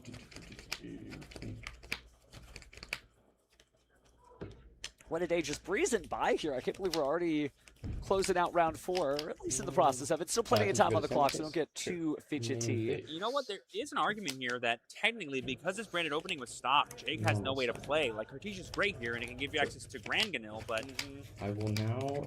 not sure the best way we can get into the rest of our branded engine is going to be. Can't fuse, that's the problem. You do have materials for a Chaos Angel, but I don't think Chaos Angel's probably in this deck. It's so cramped in the extra deck. The only synchro is typically Ecclesia and the Dark Dragon. I mean, that'd be so sick if we went for it here, but I still swear by Chaos Angel. Looking forward to that extended art version in Glorious Gallery. So Battles of Legend will be here soon, but speaking of Battles I'll of attempt to go Legend, to the battle phase. this duel's shaking up to be a little bit more than just Super Poly I win. yeah. I will declare an Oh, attack we're on next. attacking. I respect it because, like, you need to force out the advantage of Nicholas somehow, and playing around what I'm sure is an assumed Cool Tune Synchro is going to be pretty tough here. Like, you can deal with the board with Super Poly, but you can't deal with the hand. And because Is Cool this Tune Synchro on can the- always yes, access yeah, on Flip, deck. you know your opponent has always access to a Synchro Summon. Yeah, and you were right on the money there as Cool Tune Synchro is activated. Don't know if I see a response. Both players doing almost the exact same thing, by the way, fanning out their hand, picking it up, fanning out their hand, picking it up. Obviously, there's a lot of stress on this match when they're both 3-0 after the lunch break. They want to continue an undefeated record. But I think we're just going to let it rock. I mean, big ups to Nicholas for identifying that the only real threat in Jake's hand was the branded opening. Like, I freaked out when I saw that hand because it was literally everything Jake could possibly need. But because we forced him to draw the Magnamut and not just some blind card, that was the only way he reliably could get into the branded package of his deck, which means Nicholas gets another turn. And that's Thinking about so one, too. huge, especially when that next return involves your opponent not having any of their branded cards. kind of difficult Sorry, too, what do you because got? even if you activate Super Polymerization and had Sea Monster or Theseus, you're only clearing 2 tuners off the board. So if a Cool Tune Synchro was activated, you still might be able to Synchro Summon afterwards. So it's pretty good. And here's some more direct information. Like Jake saw that we added Cool Tune Mix to the hand. If anyone's playing against a Cool Tune deck and you're playing into their board and they Cool Tune Synchro and they don't add Clip, that means they have it in their hand, because that is normally the search you get, because it gives you not 1, but 2 additional synchros off of the Cool Tune Synchro plus the Clip Synchro. Mix, target max. Well, it looks like we're going to go ahead and get things started here. It looks like we're targeting the Bestial Magnamut with the Cool Tune Mix in order to destroy it. And maybe one other thing. It's weird to see monsters in defense, but I mean, actually in Cool Tune, most of the monsters are pretty small in attack. They have to boost themselves back up. That's but right. This shows me that we're not going on the offensive. We're just trying to hang in there. And correct me if I'm wrong here, but fun judge ruling, because the Cartesia declared an attack and the number of monsters actually did not change, it does not get an option to redeclare here. So getting rid of the Magnamut is actually a good thing. Well, let's see what ends up happening here, because we haven't fully resolved everything. He's debating here, I guess, if he wants to go for a Super Maybe Poly. Super Poly. And then he would get a redeclare. He would. Worth noting, he would. Activate Super Polymerization. Discarding our Forbidden Crown. The materials are Bestial Magnamut Yes, sir. and Yes. a Synchro Monster. Oh, just going to go for the Mud Dragon of the Swamp. I believe they're both dark, so there you go. Okay. Still in battle. Not completely out of the woods yet. And then thanks to the Mud Dragon, you can change its attribute here. Choosing So not you to can go into redeclare- Grand no, I Gift will as not well. redeclare Cartesia. We're going to just attack the Rekko. I believe Clip is main phase only to use its I will effect. go to That's my right. main phase So 2. no more Synchro shenanigans happening for the rest of this turn. And the Mud Dragon can protect our cards from being targeted, but we really need to fuse off again, I think, unfortunately, which We do. won't accomplish that much. That's We will get the crazy Search of a word. Dragon during the Okay. end phase for Yeah, back. it's after And we resolves. do have So another I copy will of Forbidden attempt to Crown synchro here, so we can summon probably again. add an additional And that turn card says here after results. as not, Jake. It's not Brandon. And once we That's establish our insane, Brandon actually. engine, it's going to be so huge here. Because I once we should get one check that fusion, we before. can protect with Brandon opening. There's a lot we could do. Crown is Oh my gosh, famously good. we're going to Synchro Very Summon, nice, actually, yeah. because Yeah, I forgot yeah, that Cartesia's a tuner monster. We're totally doing that, right? Or- Yeah, wow! baby! That's cool. Oh, Okay. I totally forgot. I don't think I've ever seen that yet since the card Yeah. came out. I mean, it seems like a really obvious play that's probably happened a billion times, Whoa, but whoa, this whoa, is whoa. new for me. Hold on. I don't think it's obvious that we go Super Poly into Mud Dragon to get Cartesia, and so now we have a level 4, so we can make Cartesia the Dark Dragon using Cartesia as a attempt level to 4 activate Synchro. my That is Theseus. Jake showing off the masterhood of his deck. Beautiful, beautiful, Sure. beautiful. Is it Somewhere in the destroyed or chat, is there's a it duelist just- calling our takes shallow and pedantic, but it's still exciting for me. And Either we- or, we got into Thank you. our Ecclesia of the Dark Dragon, so we do have access to a lot more of the Fallen of Elbaz package. And we still get the Cartesia back during the end phase. As a monster was fusion summoned, so during the end phase, we get that added back to our hand. We're going to set the Forbidden Crown that is known. We all know what that card is. And we have access to the Dark Dragon during Nicholas's turn. I will attempt But to I know go you to know the that end Nicholas phase. has Clip in hand, Anime. and hopefully Jake knows Sure, it too. anime. And because that Dark Dragon is no longer protected and its effect hasn't been used, this is going to be a pretty big synchro. Now, speaking of the clip, here it comes. We're going to go ahead and immediately Synchro Summon here. It's going to be a 4, 2+2 track makers here, but we also get a Monster Destruction. Oh, no, I think we burned that already. No, we did not. Okay, yeah. No, my we, bad. I actually think they're not Yeah, one you're of right. effects. Yeah, so then- That's, I One mean, you wouldn't think they would be, right, because Oh, you're synchroing them yeah. off, but either Yeah, or, yeah, it does sure, look like sure, we're sure. activating the mix right now and Right first. Clip. Is it So face let's up go or into what? the extra deck. And mean, we're going to get the sorry, extra Search Brandon, Up Track yeah, Maker right. to get another copy of KTS. pretty And good. because we set That's the a Forbidden card. Crown, we won't be able to use it as Jake because that's how quick play spells work. So we're just going to take that one card off the top. Yeah. It is. Bam, an Albion. That actually hurts quite a bit. Is it still in I mean, that's our the- second copy of it, I think, Yes. right? No, we haven't set the first one yet. Get this. Oh, no, so we're not using Mix. It is once per turn. Thank Yeah, goodness. Yeah, I was going to say, that's like pretty good. Pretty You good. use Loudness War to use their effects multiple times. That's Which how you is can get away different, with it. That's his effect. You can also use Cool Tune Playlist, not as popular, but still an interesting trap to kind of explore. And we can use KTS here again, by the way, Add because this it's back. twice per turn. Yes. Oh, no, we can't. It's not set. And It's then I it goes to will the hand. resolve Oh, thank my goodness. Magma. I mean, we can still use it during our turn, which is just as good, because then we can get into back-to-back pretty reliably. Oh, Cool Tune B2B. Let's see if the tracks are going to play back-to-back or if we are just going to have a 2-0 finish from Jake and his branded deck. Searching through a mess of cards there. Nicholas checks his graveyard. There's been a lot in this duel. And I think we've only got about 20 minutes left on the round here. I'll be on the show. So whoever wins, man, they're going to have to get this done fast or we're on our way to a double loss. I mean, this is what we're going to see here. We're Okay, probably and going to you- see would you Creature of the Dark search Dragon get the other access to dragon? Fallen of the White Dragon and or regular Albaz. Yeah, it's probably game. But I think it's Fallen the White Dragon. White Dragon can get Incredible Ecclesia, then Incredible Ecclesia can get Albaz, so it's the same thing, one extra body. And then we're just going to use Albaz's effect, use off the entire board if we can, and then say, got anything else? Well, you're right. There's the Cool Tune Synchro. You have to respond to this, right? You just have to. That's an 8. Mm-hmm. What level Oh, is dude, you would be B2B? so sick right now. Huh. Using Forbidden Crown on Visa's Amaterasu, which means you can't use it as material, and that's like the most reliable way to get into back-to-back. What level is Oh, B2B? it's so simple when you just have 8 plus 2. I just my phone's dead. What level is B2B? Cool. The problem is we don't know what was drawn for turn. I think because you haven't seen it, I can't show you. I don't know. But you can search anything up. Think about that crown. It's like if you're not using it on this, what else are you going to use it on? You know what I mean? Clutches the valuable card, but decides to activate it. Target. Yeah. Spoken aloud the target, but I imagine it's going to be the Visa Star Frost's bigger wait. brother. Wait, hang on a second. Can you a Cool Tune monster has to be the one that's in play for you to sync, right? Yes, the Cool Tune monster is the one providing that effect, but we do already have that considering it is the track maker on the field. Right, but if we make the track maker unable to be used as material, that means we basically negate the second effect of KTS. Or you could just summon it in a second and go from there, considering you do have the JJ Yeah. Cool Tune. It's good, but I don't know that it's going to fully lock Nicholas out of getting a Synchro Summon done. Yeah, the question is, what's scarier? Your opponent going for a back-to-back line, or your opponent getting 2 Synchro Summons this turn, one of which being at quick play speed? Well, it looks like we are going to negate the track maker. Yeah, I think that's the right call, because if you think about it, like after you add in open game state, you can just go Dark Dragon, White Dragon, Incredible Ecclesia, Albaz, get the Visas out of the field that way. Yeah, that seems to be the plan here. So Nicholas is going to have to take a look at the deck, figure out what tutor he's going to add. May just be taking Graveyard, figuring out what's next. Back into the deck. Well, Are we good here? Actually, that does matter. The B2B does matter. Trying to think about how best to resolve this, it looks like, friends. Here, let me just. That's fine. It does affect what I'm going to do here. I'll just quickly Jake just continuing to scan the cards there, making sure that he's got to no problem. basically download the game state into your mind. 18 minutes on the clock. I'll just do my Ecclesia. Okay, let's just. And I'll just to be clear, here, like can the I get condition that? on the Cool Tune card says you can perform a Synchro Summon, correct? Yes. Which means Crown does stop that.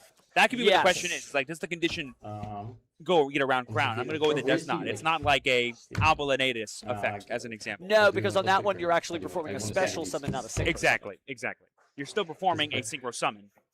And I mean, you he's cannot already do that, told you, so thanks it's to like- Forbidden Crown saying it cannot be used as material. Oh, yeah, okay. He did Yeah, say we're gonna- Crown okay, is I a don't wanna- really I don't good wanna card. I'm think glad about it's this. getting Okay, so reprinted as soon as it is in those we have a upcoming mix. winners packs. Yeah, Almost I'm just gonna immediate. target my Ecclesia. Feels like it, yeah. I mean, that's probably one of the fastest only reprints going of a for very powerful card. But again, cannot be used as material for a Fusion Synchro Exceeds or Link Summon. The reason why Albalanetus, as we all famously learned from the end of Y. Summon Synchro that way. Notice the eye line that they're not looking at the judge that we've seen on camera. I believe that means there might have been an appeal of some kind, so we're waiting to see how the appeal resolves. So I think we're just sticking with the... That's fine. Thank you, Judge. Did we crown our own Dark Dragon? Maybe he did declare it. If it's a valid target, I guess we'll have to find out. But Yeah, that's either fine. No or, worries. looks like play is probably going to continue. I mean, Jay could be just saying, hey, you know what? I don't care what you do for your entire turn. If I crown this Dark Dragon, it means I get my next turn. Yeah, your monster is unaffected, Yeah. can't be destroyed by battle. That may be enough to keep you alive in the duel. And she's got a pretty decent sized attack, so maybe that's going to be enough. I mean, let's see. I'm not sure how many RS So we didn't get a time extension. Nicholas plays, but if we summon multiple RS, we could just dome them a bunch of times with a gigantic amount of damage. Well, especially if you get the Cool Tune back-to-back on the field, considering all your tuner monsters can attack twice, and all those big old boss synchro monsters, including Cool Tune RS, are tuners. So there's back-to-back on the field. Alrighty, here we go. And now we're going to go ahead and synchro using the clip in hand 2. This will go ahead and give us access to that RS. This thing's pretty gigantic, I think. I think there's Yeah. at least I'll just stop. 10 tuner monsters, so plus 3K. Big numbers. This is going to be 2 more now because it only counts the ones in the graveyard. Pixel. And we get Zaylan. I believe Ecclesia and Lyric Dragon's 2,700 attack? That's 25, I want to say. That's Yeah, the magic number for most of the Fallen of Albaz cards. But looks like... Wow, the Q revealed Fallen of Albaz getting banished? That is so huge. I know, one less Albaz to deal with. I mean, we couldn't activate the Ecclesia's effect anyway because we crowned it, but that is so huge not having that in rotation anymore for Jake. All right, I see. We're just counting tuners at I this think point. it's 12. That's a lot. Plus 3,600, it can attack twice. It's base 53. You take 27 each time. That's 54, plus another What's up? 1,200, plus another 4. That's 16 plus Sure, 53. what is that? That's not. That's, 24, it's 24? only 69, I think. 100 damage right now. Yeah, but we'll see this if maybe round, there's yeah, something so else in 20, store, 24, or maybe 24, there's just 24, not enough to do. So yeah. we're just going to attack. Yep. So that is the Forbidden Crown. that? Looks like maybe it was a slip of the tongue. Maybe So we're is trying to it change our 14, mind. We'll 14, never know. So 48 But right plus now, big ol' 14, damage, 16. so- I don't think it's game. I think 18? Jake gets their next turn. Basically down to 1,100 life points, but Fallen of Albaz and friends only need one to make the comeback. I think it's at least 6,900 damage. It could be like 74. Oh, but it's Zaylin on there too. I didn't Yeah. think about that. So yeah. Yeah, so it's like 400 extra damage basically. But it's not enough. We're in main phase 2 now. Yeah. It wasn't enough. But we have RS in the game. We have Main back phase to two? back for follow up to I think instantly synchro twice. Yeah, special summon than synchro, and when you've got mixes in the graveyard, that's pretty good. Regular normal. Yes. This does I think reveal you though did that I both, think Nicholas is only on one copy of Jason? RS because all you need to do is I think make it was a on second one, and I regular. think it was over. Yeah. But You did looks one of the like effects. I don't remember what it was. he's I going to don't have know to if it figure was- out how to survive this next turn. What kind of resources can he put out? Wow, we're going into a next turn here, and we know we're only top decking Ecclesia though. We know that's all we're top decking. Not Ecclesia, Cartesia here. And we're losing a lot of our breaking no potential banish zone, as this is Jake, back. but we will get So Ecclesia not the gonna Dark help. Dragon. Yep. And that's a Cartesia. I'll go to the Okay, main this is gonna be phase. huge here. So this is a one negate. We added This is Albion, the a Shrouded never Dragon, activate anything as well. from monster effects. Monster effects. Reading back to back, never a good sign. You can add a harmony. Never what you want to be doing. Yeah, this card is does it not all. the time to find out what this very powerful card does. I know it's only a super rare, but man, is it good. I thought it was Ultra. No, deserves to be. yeah, it deserves. It's good. Give it time, people will win with it. Maybe it'll be in the second wave of the winners packs. Love it. I'll activate. All right, here we see the effect of Albion, also known as Albion the Upstart Dragon. Yeah, feels like it. Gonna go ahead and send branded. Ooh, that is. That's Retribution. Yeah. Gonna chain, it looks like the effect of B2B here to summon and then immediately synchro. Chain. Gonna use the effect of Dark Dragon. We could Zaylin here. You could. You could also RS here, because it's still in play. Oh yeah, I guess it is. Well, have to figure that one out. I mean, Nicholas has a wealth of options, but it looks like we're going to use Zaylin. We are going to negate the Ecclesia the Dark Dragon. So that means RS is. Oh, reading Zaylin's never a good sign either. Ooh, I mean, hey, it's activated. not a newer deck, but I feel like if you weren't playing fine. Genesis, Destroy Cool that. Tune kind of snuck up on you. I mean, this deck technically came out in December of Destroy. last year, Add but I feel the like it's only been slamming down on tables as much as it is very recently. And with good reason, right? Once Blazing Dominion came out, even this deck got some new This is accurate. powerful toys. Yeah. What? What time? What? How much time do you use? Don't we get it? I give it 2 minute time extension. So we got 40. Oh my gosh, I forgot. Back to back can add from the banishment, can it? I believe it can. We Yeah. just added back Harmonia to our hand that was banished earlier. in the Yeah, that's a turn. great way to basically Cool. sneak up on your opponent and be like, hey, check this out. Yeah. Okay. Yeah. Normal summon. All right, with normal summon Cartesia, that represents a lot of value usually. What was the card we drew? Is it a way to fuse and get? Oh my God, we drew Fallen on the White Dragon. We drew Fallen on the White Dragon off the Albion. You can take it from the banishment, so we still got the Fradralus Harmonia in play, but being able to get Albion back. While sending the dragon that devours the dogma. Oh my! And we have branded retribution. Oh my! Yeah, Feels pretty good. it's definitely good enough. Chain. Gonna use the effect again of BTB targeting the track maker. It looks like. Target which I one? know that was Remix, which, Oh, remix. Yeah, you're so right. You're so right. but there's a couple of different options here. Branded retribution. Add back branded opening. I will Maybe. activate, No. Retribution. Oh, we are. Banish. Target opening.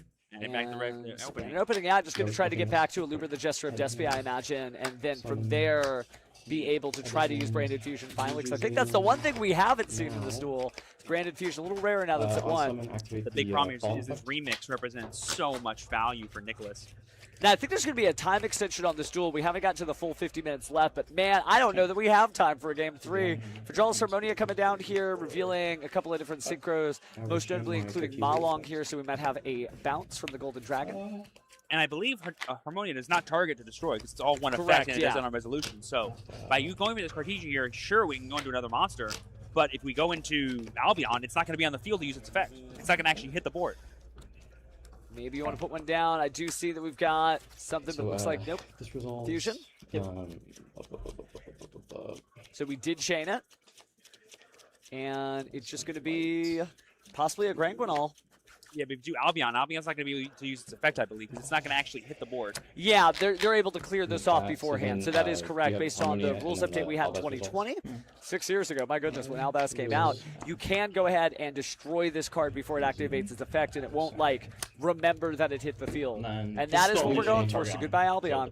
Oh, that's so Sure, rough. okay, new I think chain, Jake was activate deciding pop. if he should You did banish, try use the effect of Branded Opening, which you add would an have effect. been able to stop this because it's a Yeah, replacement so effect, so it doesn't Yeah, actually no, go on actually, Harmony the reveal chains. spots. Correct. But On it's kind of the misplayed here. You first, could have put that in the grave. Well, no, it's right. It would still be in. It would still be on the field if we activated it. That's right. Because it only goes to the graveyard after the chain is fully Yes, resolved. at resolution. So you'd have to use like an Albaz effect to discard it. On There's a target. good cards. You probably held on to it. No effect. But now No, you're seeing it has to what resolve as path much you as possible, picked. so I am popping. And here, Oh, probably popping. explaining what we're Activate. talking about, where yes, it Yeah, has so- been fusion summoned, but it is Right. not We hit go the board, back, so yeah, it yeah. never So actually, it was the game channeling never free card, recognized fuse that into it has this, been channeling two successfully summoned. Harmonious, I learned this the send hard this, way when I was playing pop Indian this, Craft, and I'm like, but I then flipped it this up. gets summoned. I don't get my flip summon, but I flipped it up. Yeah, we're still in the middle of the chain, did. friend. It is And then- not yes, time no, not in to that duel chain. like that. It was in the previous It's time to chain. duel the way the card's When you telling you activate to, Fallen, and so then- I do think the Fragile Harmonia is causing some major So this issues is here. popped. As I we do not see get the to activate Albaz that. destroyed, Okay. no branded fusion in the graveyard, just say there's going to be branded anything else? opening. Here, No, you're good. I mean, we have opening, Um, but we still have RS, and RS can just go negate Oliver. Yeah, just hey, Nice try. settle So at down, the time, card. we had I will 8 activate minutes. branded opening. There's the branded okay. opening, and there's the cool tune RS saying no. Oh, you can just do that You too. don't, Yeah, yeah. may as well. Right? Just like, hey, Activate Ecclesia stop. effect. I'll put my, Don't even let him get that far. Purchase. It's like Desperate Coritus going to be returned along with the Ecclesia of the Dark Dragon to recycle a card. So shuffling that away back into the deck. That's been used. Yeah. So Tribute? But he doesn't have Fallen Albaz actually in his deck. He probably thought he still did, but no, it's banished. Like, you can go for that, but it's not going to do anything. Maybe he runs more than one copy. We're about to find out the hard way. You can make Albalinatus with Zaylin, but That's Alba's not not going to bad. be as good as just Fallen Fallen of Abaz. off on the way. And you but can still see him just creeping behind the Brand of Retribution there. But nope, it's just going to be Fallen the White Dragon. without branded fusion, I don't see a powerful enough push that will let you go for game. At the very best, you're just going to give your opponent another turn. Sure. And also, that RS is gigantic, by the way. I cannot stress it. It's probably, Oh, it's probably like 7,000 attack points now. Well, there's more tuners in the graveyard because Incredible Ecclesia is a tuner now, and so is the Blazing Cartesia, the Virtuous that we see towards the top. So yeah, it's just getting worse. It's just getting bigger. And we're just going to use Remix here to get another quick synchro. About less than 15 seconds left for the main events round. There's a separate round timer for Showing here, and I target believe they have a time 22. extension, so we're not done yet. But unless Jake is able to close this out fast, we are on our way to a double loss. Let's go to the. We get another cue here to manipulate another top deck. It's going to be Oliver. Yeah, unfortunately, I think Jake was at the mercy of kind of... The unfortunate thing about Brandon is that you can always play. You can always have a shot to win, and Jake really thought he had a way. But the amount of interruption that Nicholas was able to put up was just too much, and he probably could have saved himself a lot of time by scooping a little bit earlier and recognizing, hey, this game is actually unwinnable. I just didn't realize. Don't we get a time So I think extension we're or getting an something? update here from our judge, and I don't like the I'm look gonna of know these duelist faces because that seems to be... No, it's not a double loss. Okay, they just know they don't have much time. Yeah, Thank Jake's going to game goodness, 3. thank Yeah, goodness. they're going to game 3. They probably So have they at do have a least- time extension. They have at least 3 minutes, and then they also started later than what the normal round timer is, so we have no idea how much time is fully there. So the quest continues. They actually will be able to make it with this last game.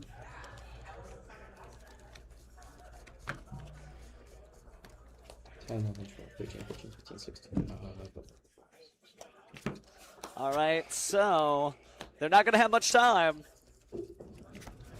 We'll be getting right into the next one before we know it.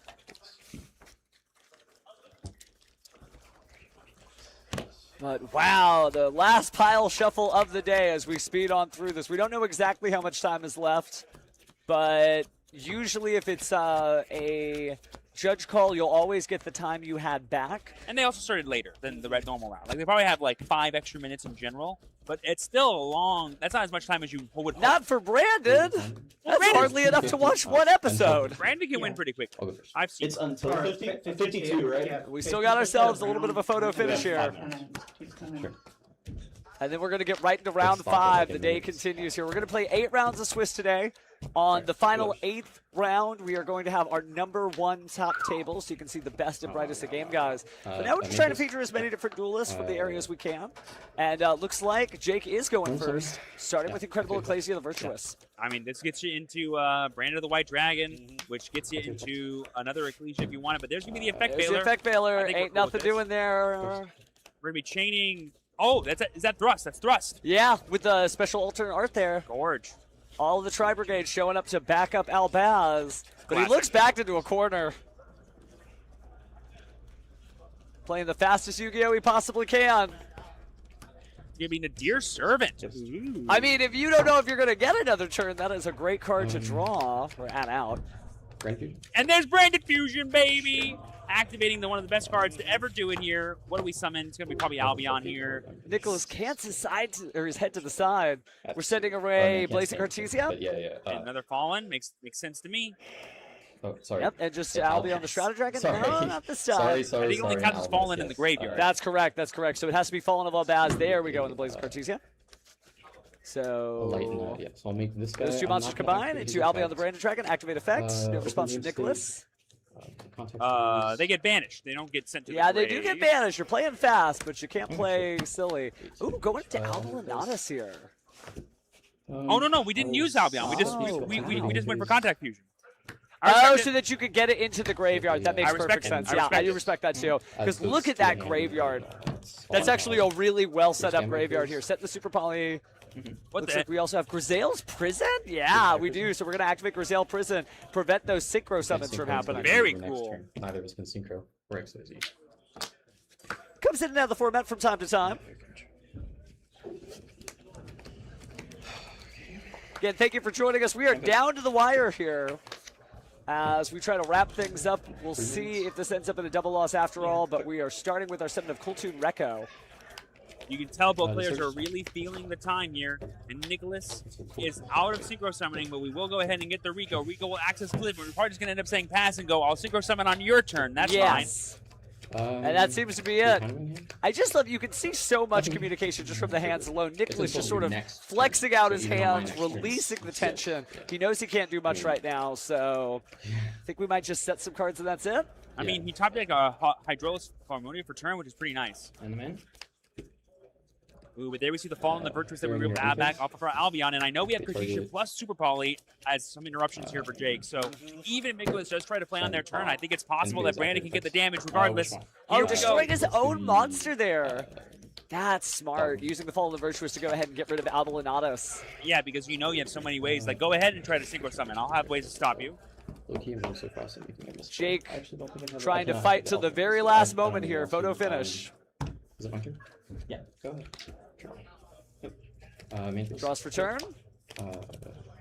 Special summon. And so now just going to summon out the Incredible Ecclesia the Virtuous. Activate effect to draw a card. Send Retribution. Please concede. I have Retribution. And maybe on the way to an accepted game state here, either or. Both players are responsible. Yeah, I draw. Yeah, you're Resolve to Here we draw. got the Branded Retribution here. Retribution target. Gonna go ahead and use Branded Fusion. Again. Dude, like, activate. Do you want, how much time do we have? Two minutes? We have minutes? Okay. Minute time. Minute 10 seconds. Do you want to compare? Just keep going. I mean, okay, keep going. like, activate effect? Yep. Here we see Fallen the White Dragon hitting its board here. We're just trying to get the damage here. We're going to get another copy of Incredible Ecclesia. That's going to be pretty huge here to see. Yeah, that's good. Trying to fend for his life. It's all about damage, team. It's all about damage as much as possible. But we have Hydrolis Harmonia. And there we go. Nicholas concedes the game here. He knows it's not going to be enough. Yeah. We have I mean, a it's set just- Super it's Bowl. just We have a just Nadir that hard. Servant. We It's have just that access hard, to the yes. powerful way to lock out the game. He's about to make Wowie, top on, wowie, and I was wow. like, oh, I can't see someone either. Wowie, wowie, wow. It's until the end of your next turn. Yeah, but it's This just card like is insane. Well, stupid. looks like the It should be accepted banned. game I don't state know, became a like, concession. yeah, Jake dude, wins anything where game it's like you can't play 3. the game, it's like, it And should be we banned. It should will not be- keep on pushing here because it looks like the next round is here before we know it.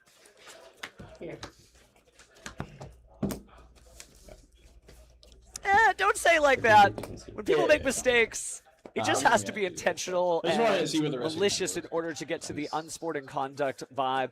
Sometimes stuff just happens, fam, especially when you are halfway through the day like that. But it is what it is. Oh, they Nicholas said that conceded you there. have to So we are going to go contact ahead and proceed into round 5 soon. And may not have time for an interview, actually. We might just have to get into it.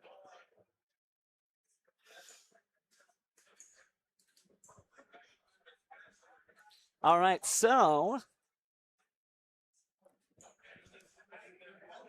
let's go ahead and switch over as we are just hanging out here because we're waiting for our next one. My Yep. goodness. Round 5 should Sorry. be good. Like I said, that match is a little bit longer. to be- Like to the be- program is running smoothly, and we'll be able to go into the next game no problem. What a good time so far. If you actually can see the crowd and you can't hear us when we show the crowd, so I'm just going to be silent for just a second. Goodbye for a second. As you can see, it is definitely popping here at Game Guys, so a good time overall. That We're is going a to go local ahead and game skip store. the interview, so don't worry. We're going to go ahead and move directly into round 5. No interview because we don't have time. Sorry, friends. Oops. Oh, my goodness, though. But what a match, by the way. Oh, yes. Whenever Brandon's on screen, effects are going to be flying. There's going to be constantly things every duelist needs to think about. It's going to be beautiful to see. It is. It is. Albalanada seems to be a very difficult card that duelists are dealing with, right? We saw in YCS Columbus, if you caught us on the finals, there was a Forbidden Crown, actually multiple times, the Fallen of the White Dragon that just kind of sat there. And actually, when you use it as a material, you're not using it as material for a fusion summon. You're special summoning a monster, but a lot of duelists That's just kind right. of like figuring out because it wasn't a really popular card except maybe against Blue Eyes. When Sure. Brandon was playing against Blue Eyes, it was nice to be like, I'll just take all these dragons and just spit them out into a new fusion monster. Well, But I know a lot about we'll see. Albalanades because a format that I really love playing is the commons only format that a lot of people love playing, where basically you can play cards that are always printed at common, and every single Albaz card is, and so people would play Albaz all the time. And so if you summon your own, you can just set it and then go, I'm going to soak up all your board and then Oh, summon yeah. an Albalanades. Such a powerful way to break boards.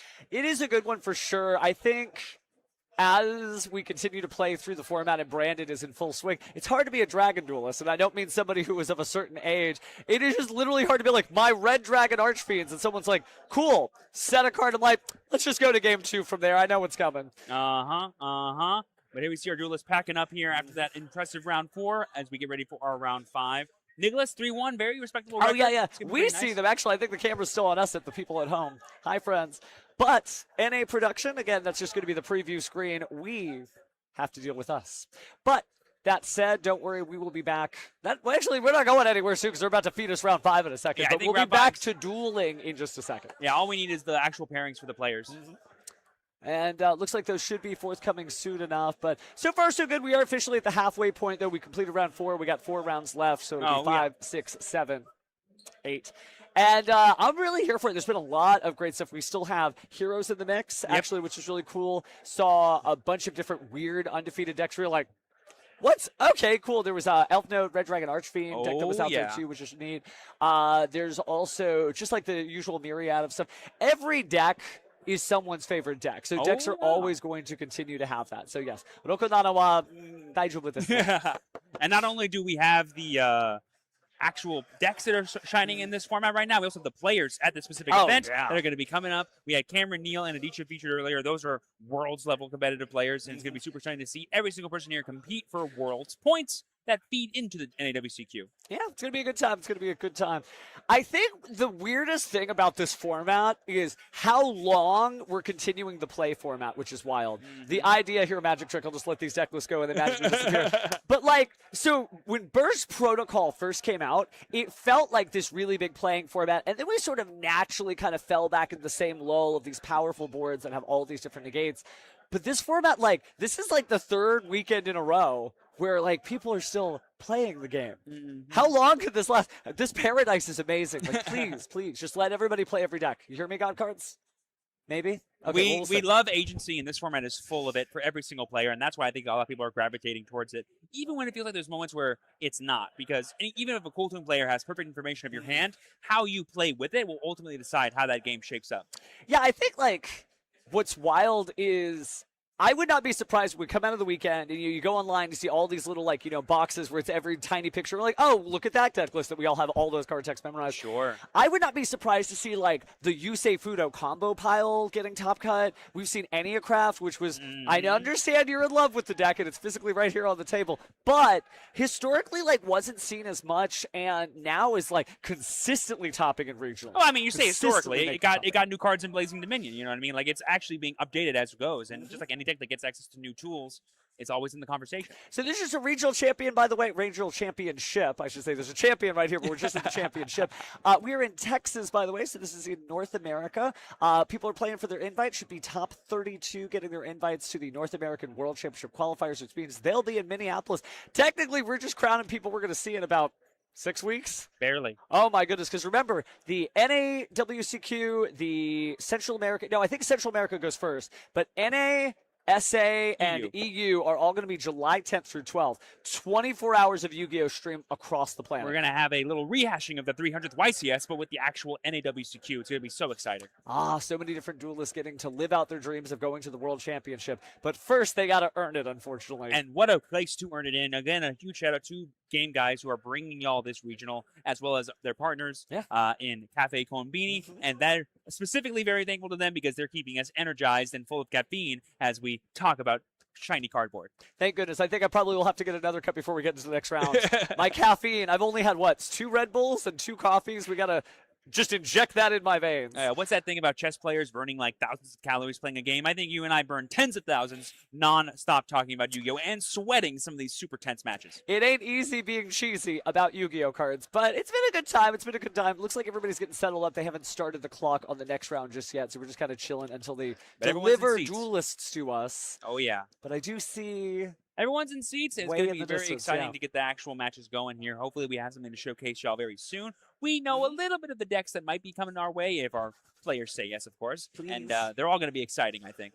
Yeah, I think the thing that's really wild about this format, and we keep talking about it, play format, what does that mean? Some formats are, based on, I got to the dueling field first, I set up this huge field, you're going to have to play through it at your discretion, right? And if it's Master Duel, that always feels worse when the Max C comes down on top of that. Sure. This format just isn't that, and that's so neat to just be like, oh, I'm looking down at all that.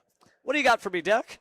Oh, yeah, I think we could just push all that away and go through because we've seen so many people win going second. And that is, it's not rare in the Yu-Gi-Oh! Trading card game, but it is special when it happens. Yeah, what I would say is just as good as going first. What I would say is a format where that's happening more often than not, or sometimes some of the best formats, because it really rewards the skill of individual players and their ability to fight for agency in specific scenarios. And how do I say this? But winning going second is almost better than winning going first, because if you think about it, you have to win the dice roll to go first twice in a match. But if you lose the dice roll and win going second, you get to guarantee yourself going first in at least one of those matches, which is just such a power play. Breaking serve, just like in tennis, is so powerful in the Yu-Gi-Oh! Trading card game. So speaking of swerve, do you think we're ever going to enter an era where people think going second is too good? They're like, you get a battle phase, you get to draw an extra card. We got to stop all that. I would say the closest we'll ever get is if they print even more powerful going second cards. If more cards like Mochami Fuulo start coming out, then we can have a conversation of, oh, there's maybe too much tools in going second. Too much tools, but, yeah. I mean, when you compare the amount of going second tools versus the amount of going first tools, which, if you can see my hand, it's pretty much the whole game, yeah, just right to the moon. It can be a little rough. There's some going second tools that I feel like haven't entered the format still to this day. Like Gordian Slicer, never seen it except in Shining Sarcophagus to banish more names. Well, I mean, there's a difference between powerful going second tools and cards that have very specific situations where they're only good if you're going second. The real magic is cards that are good both first and second. That's where a lot of magic lies, and that's where a lot of really powerful engines also live. Like the Branded deck, for example. Yeah, every card in that deck is I don't care if I'm first, I don't care if I'm second. These cards are always going to be valuable in some way, and whenever a Yu-Gi-Oh! Duelist can get value out of their cards, they have a chance to win. And oh my goodness, we got some deck. Look at the magic trick there. Oh, ooh, what? Oh, dude. Okay, I'm gonna save that as a surprise. Nobody gets to know that until it's showtime. That was a cute way to write the deck list. That's exciting. Yeah. Well, I mean, it was a child's handwriting. Oh, how fun! That is. You'll see. This duelist is pretty good, and I'm very curious to see what's under the hood. But until it's time, keep my secrets because they can hear me out there. Oh, I don't want to be like, he's got a mirror force. Do we have our duelist actually at the gameplay You know what? That's a great way to check. Let's find out right as I click that button. Yeah. Oh, we do. buddy. Oh, nice. Okay, so our duelists are here. Check this noise out. We have got Dylan on the right. He's going to be the younger duelist piloting Elf Note Red Dragon Archfiend. And then on the left here, his opponent, Lara Andras, is going to be rocking out Brent Dracotail. I'm glad to see the Dracotail duelist showing up here. But speaking of showing up, looks like our Elf Note, is that Fortuna, I want to say, on the field? Yeah. And then we're going to go ahead and get, I believe that's Welcome. Mm-hmm. Elf Note's Welcome Home, the storyline of Medius the Pure not feeling so pure. Unfortunately, the Dooms got to him, so you got to go back to Litera's home and be like, hey, guys, can you help us out? Ooh, and there we see the Moncharmi Fulos coming down. So Lara is going to be punishing Dylan here. They're going to try to go for even more value out of their powerful synchro summoning plays. We don't really get the chance to feature Elf Note that often. We didn't feature it that much at the YCS, but it's like the forgotten Medius the Pure archetype, unless you're playing Master Duel. True. It's a really, really good deck. In Master Duel, it feels a little better because you can very easily make one of the best Synchro 10s that ever existed, Baron de Fleur. We don't have the level 10 Elf Note Synchro yet. It is coming out pretty soon, but until then, let's see what Dylan has under the hood. Here we're going to go ahead and get the first Synchro Summon off using our Elf Note Power Patron to go into, this one's name always gets the... Strelitzia, the, I believe, level 7 fusion monster. Going to be very useful, and in some matchups can be very useful at kind of stymieing your opponent because it can modulate your opponent's monster's levels, which can really hurt your other Synchro Summoning decks, like... Cool too, man. Well, speaking of other Synchro Summon decks, we do have the info fully filled out in Elf Note RDA, Red Dragon Archfiend. I couldn't get a win with it on the stream, but let's see if Dylan is able to undo the damage I've done to Jack Atlas's name. Lucina hitting the field here in the middle, going to go ahead and add an Elf Note monster from the deck to the hand. Yep, this is going to be pretty interesting to see like at what point Dylan chooses to go for the RDA cards, because obviously once you use certain ones of them, they lock you into dark Synchro Summoning, which I don't think any of the Elf Note monsters even are. And so it's going to be really interesting to see like how the decks can be in synergy with each other when you have such a clear restriction, even though technically they're both Synchro Summon decks. Yeah, this is a good time to take a look at Power Vice Dragon's card text, because it's got a couple of things that unfortunately get it slowed down. So let's see. I mean, there's probably an argument to him not even playing it, right? Because to my understanding, there's no restrictions on the materials for Red Dragon Archfiend monsters, unless they're the higher than level 8 ones. So you probably don't even need actually any RDA main deck cards. You just need probably like them in the extra deck, if I had to guess. Yeah, because Power Vice Dragon does lock you into Dark Synchro, so it's one less tool. But for the most part, you are still doing quite well. But I'm sure, I think cards like Bone Archfiend and all the Resonators don't lock you, and they're honestly just as powerful as Power Vice Dragon. Oh, absolutely. Power Vice Dragon is just extra ways to get into specifically RDA combo, but when you have a good enough combo regardless, it doesn't matter. And oh my gosh, I forgot Laura's been drawing cards the whole time off of a Fua. This hand rip is kind of whatever, I guess. Oh, Super Poly! Whoa, hold on. Maybe I'm speaking too soon, because that's one of them good ones. That's pretty good. Unless there's just another Super Poly. Right, you're just protecting Laura's hand advantage. Now they don't have to discard down to 5. Yeah. But still doing good. So what do we got? We got a Fortuna. We've got Lucina. But it looks like we actually passed priority. So normal summon of the Dracotail Lucaeus here. Yep. It's going to get hit with infinite permanence. Yep, and there we're revealing kind of a little bit of what Laura's deck is on. They're on Dracotail branded. We're seeing this once again. No, though. Jesse Cotton Enthusiast, and we're chaining to the Imperm, the Lucaeus, so we're still going to get the effective search, and we're going to get a fusion on top of that, which is everything you want to see if you're Lara, but not what you want to see for Dylan. This is the power of Fulos right here. It lets you get away with kind of going minus for these powerful effects because you can play around everything. And a second Imperm! I mean, you got to lock it out. Lock it out. I mean, usually the most powerful thing about Lucaeus is that it guarantees you access to Phimina. And the freaking Mululu. We already have it in our hands, so it's like Lara didn't even need to search. Yeah, this is going to be pretty rough. So when we fuse, we are going to go ahead and negate there. Kind of calling it a little early, but yeah, that is the plan. It'll be on a separate chain for that. But here we see Secretarian Dragon. I don't believe any of the Elf Note cards are dragons, but I think they're all spellcasters. No, I think some of them are fairies. I mean, they got the wings, but you're right that Litter is a spellcaster, so we'll need double check. I'm pretty sure Medius is the only fairy, as That's well as Vidolium. right. As well as Vidolium. I could be wrong. I'm famously bad at reading. They are spellcasters, so actually your activated spellcaster effects are not going to work. Now, the only exceptions to that are, of course, the Elf Note Power Patron, who's a winged beast, I think. They look like fairies, but actually they cast spells. So. Yeah. They do enchanting performances. That's what they do. And we're getting both of the Dracotail spell cards. This is the powerful thing about the Dracotail side of this deck is that when you're playing into a board, you're pretty good at doing that because your spell cards are all bangers. You know, I wonder if Strelitzia is also either a dragon or a spellcaster. It is I a think. plant monster. That's Yeah, right, yeah, because yeah, it does bloom out of the little Right blossom at the center of the here. Elf Note Kingdom. Yeah, yeah. So that's fine, but honestly, I don't think Strelitzia Attack even Regina, interacts send with two any of across. Laura's cards in a And she's meaningful going way. to, Not really. summon But herself. Special Summon That's it. Spellcaster sure do. And oh my gosh, is that Regina? Brand Chain new will from go Regina, summon Blazing one from Dominion deck. here. This card's going to be really she's hard a to deal with, spellcaster. but Mhm. with Secretarion, I don't think it gets to Oh, activate you're any of right, its you're right. specs. So yeah, we Yeah, see Dylan it's going special for it. summons. And Laura's like, actually, it's a new thing. And we just scoop it up. There's Dylan. We can't play no. through Secretarion. And we know that the damage is going to be adding up for Laura there. And we're just going to go to the next game. I've been there, Dylan. You show up with Jack Atlas's cards, and they don't even perform for you. But even if they did, they're still dragons. So that would have been a little difficult.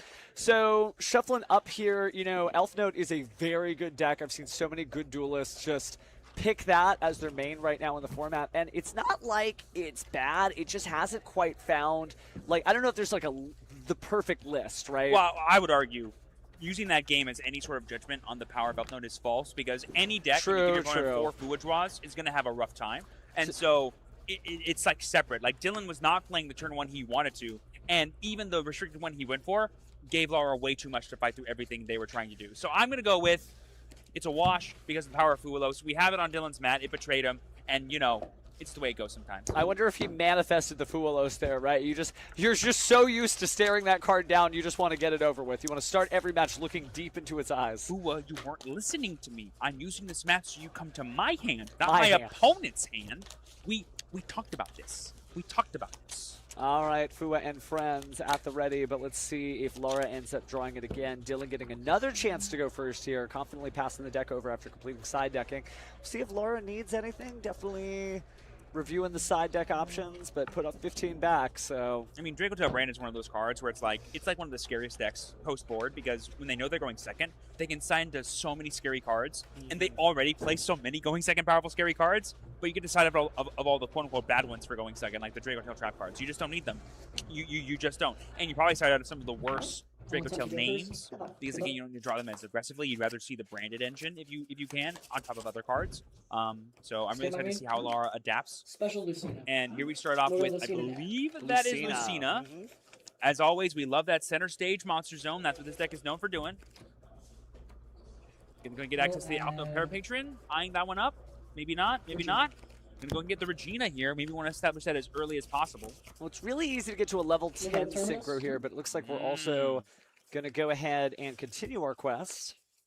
Going to go ahead and get Medius the Pure here, if I had to guess, because while we could get Elf Note Power Patron, we're just going to send it to the graveyard because we get access to it that way as well, which is pretty powerful. It's a good use of the new Power Patron support to actually use it to just help your deck's Power Patron, right? It's not a huge combo deck we saw earlier with the Dicha Durab. This time, it's just a little bit of reinforcements of the army for Medius the Pure. Yep, and there we see the Vidolian here to get even more Power Patron synergy here. This can give us access to the one that we have in our graveyard, so really, really heads up here. And because we added it to the hand, we were able to play around things like Fuelos, and now we get access to the Junaldo as well for its powerful pendulum effect. Time to draw 2, discard 1.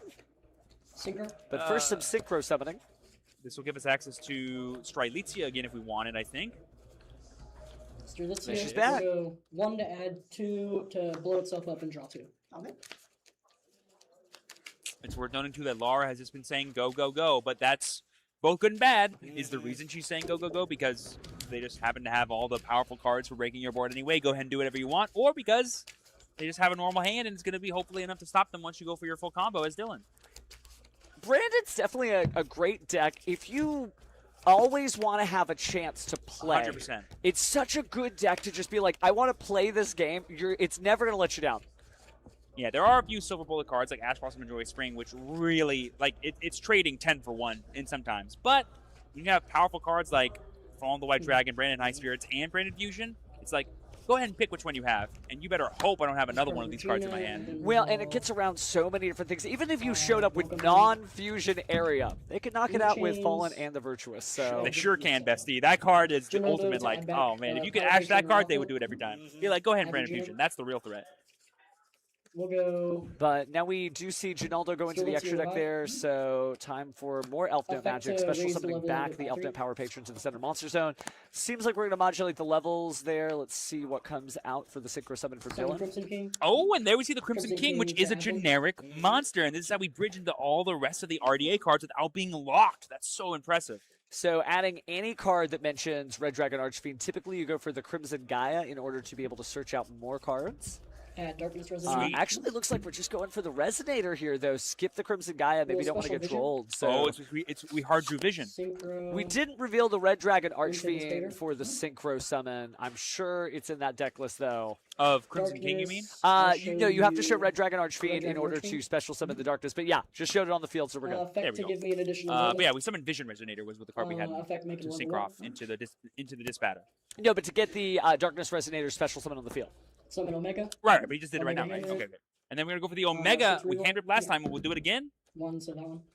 So Banish is... Oh, what was it? I want to Bring back know. Omega. We don't get to see. I thought it was face up for him. 1 and 6 It should be reroll. face up. They're just not putting it in the place that we Bring can see rid it. of, that one. Dang it. And then we're gonna get another hand rip there. Thanks to the Vexus Toralitia, I believe. Logo. And there we see Welcome Home Welcome coming Home. down. This will give us more value. Special Fortuna. Fortuna place. Yeah. Gonna go ahead and reveal Fortuna now. Sorry, summon it to the field, actually. Place Rhapsodia. Ooh. I forget the name of that one. Is that the Art Mage one? No, that's the Elf Node something Madness. Logo. Very powerful. Curious to see all of those cards that were banished. It's Oh, so... sorry, I'm sorry. There we go. Of course I had it. So we lost Whoa. a Draco Tail Flame and a spell card there. Can't quite make it out. Just a little white on the ground. I think that's a Fallen the Virtuous, perhaps. And that's like just Dogmatica Yeah. Ecclesia's face. I think that's fair to say. And then, interesting.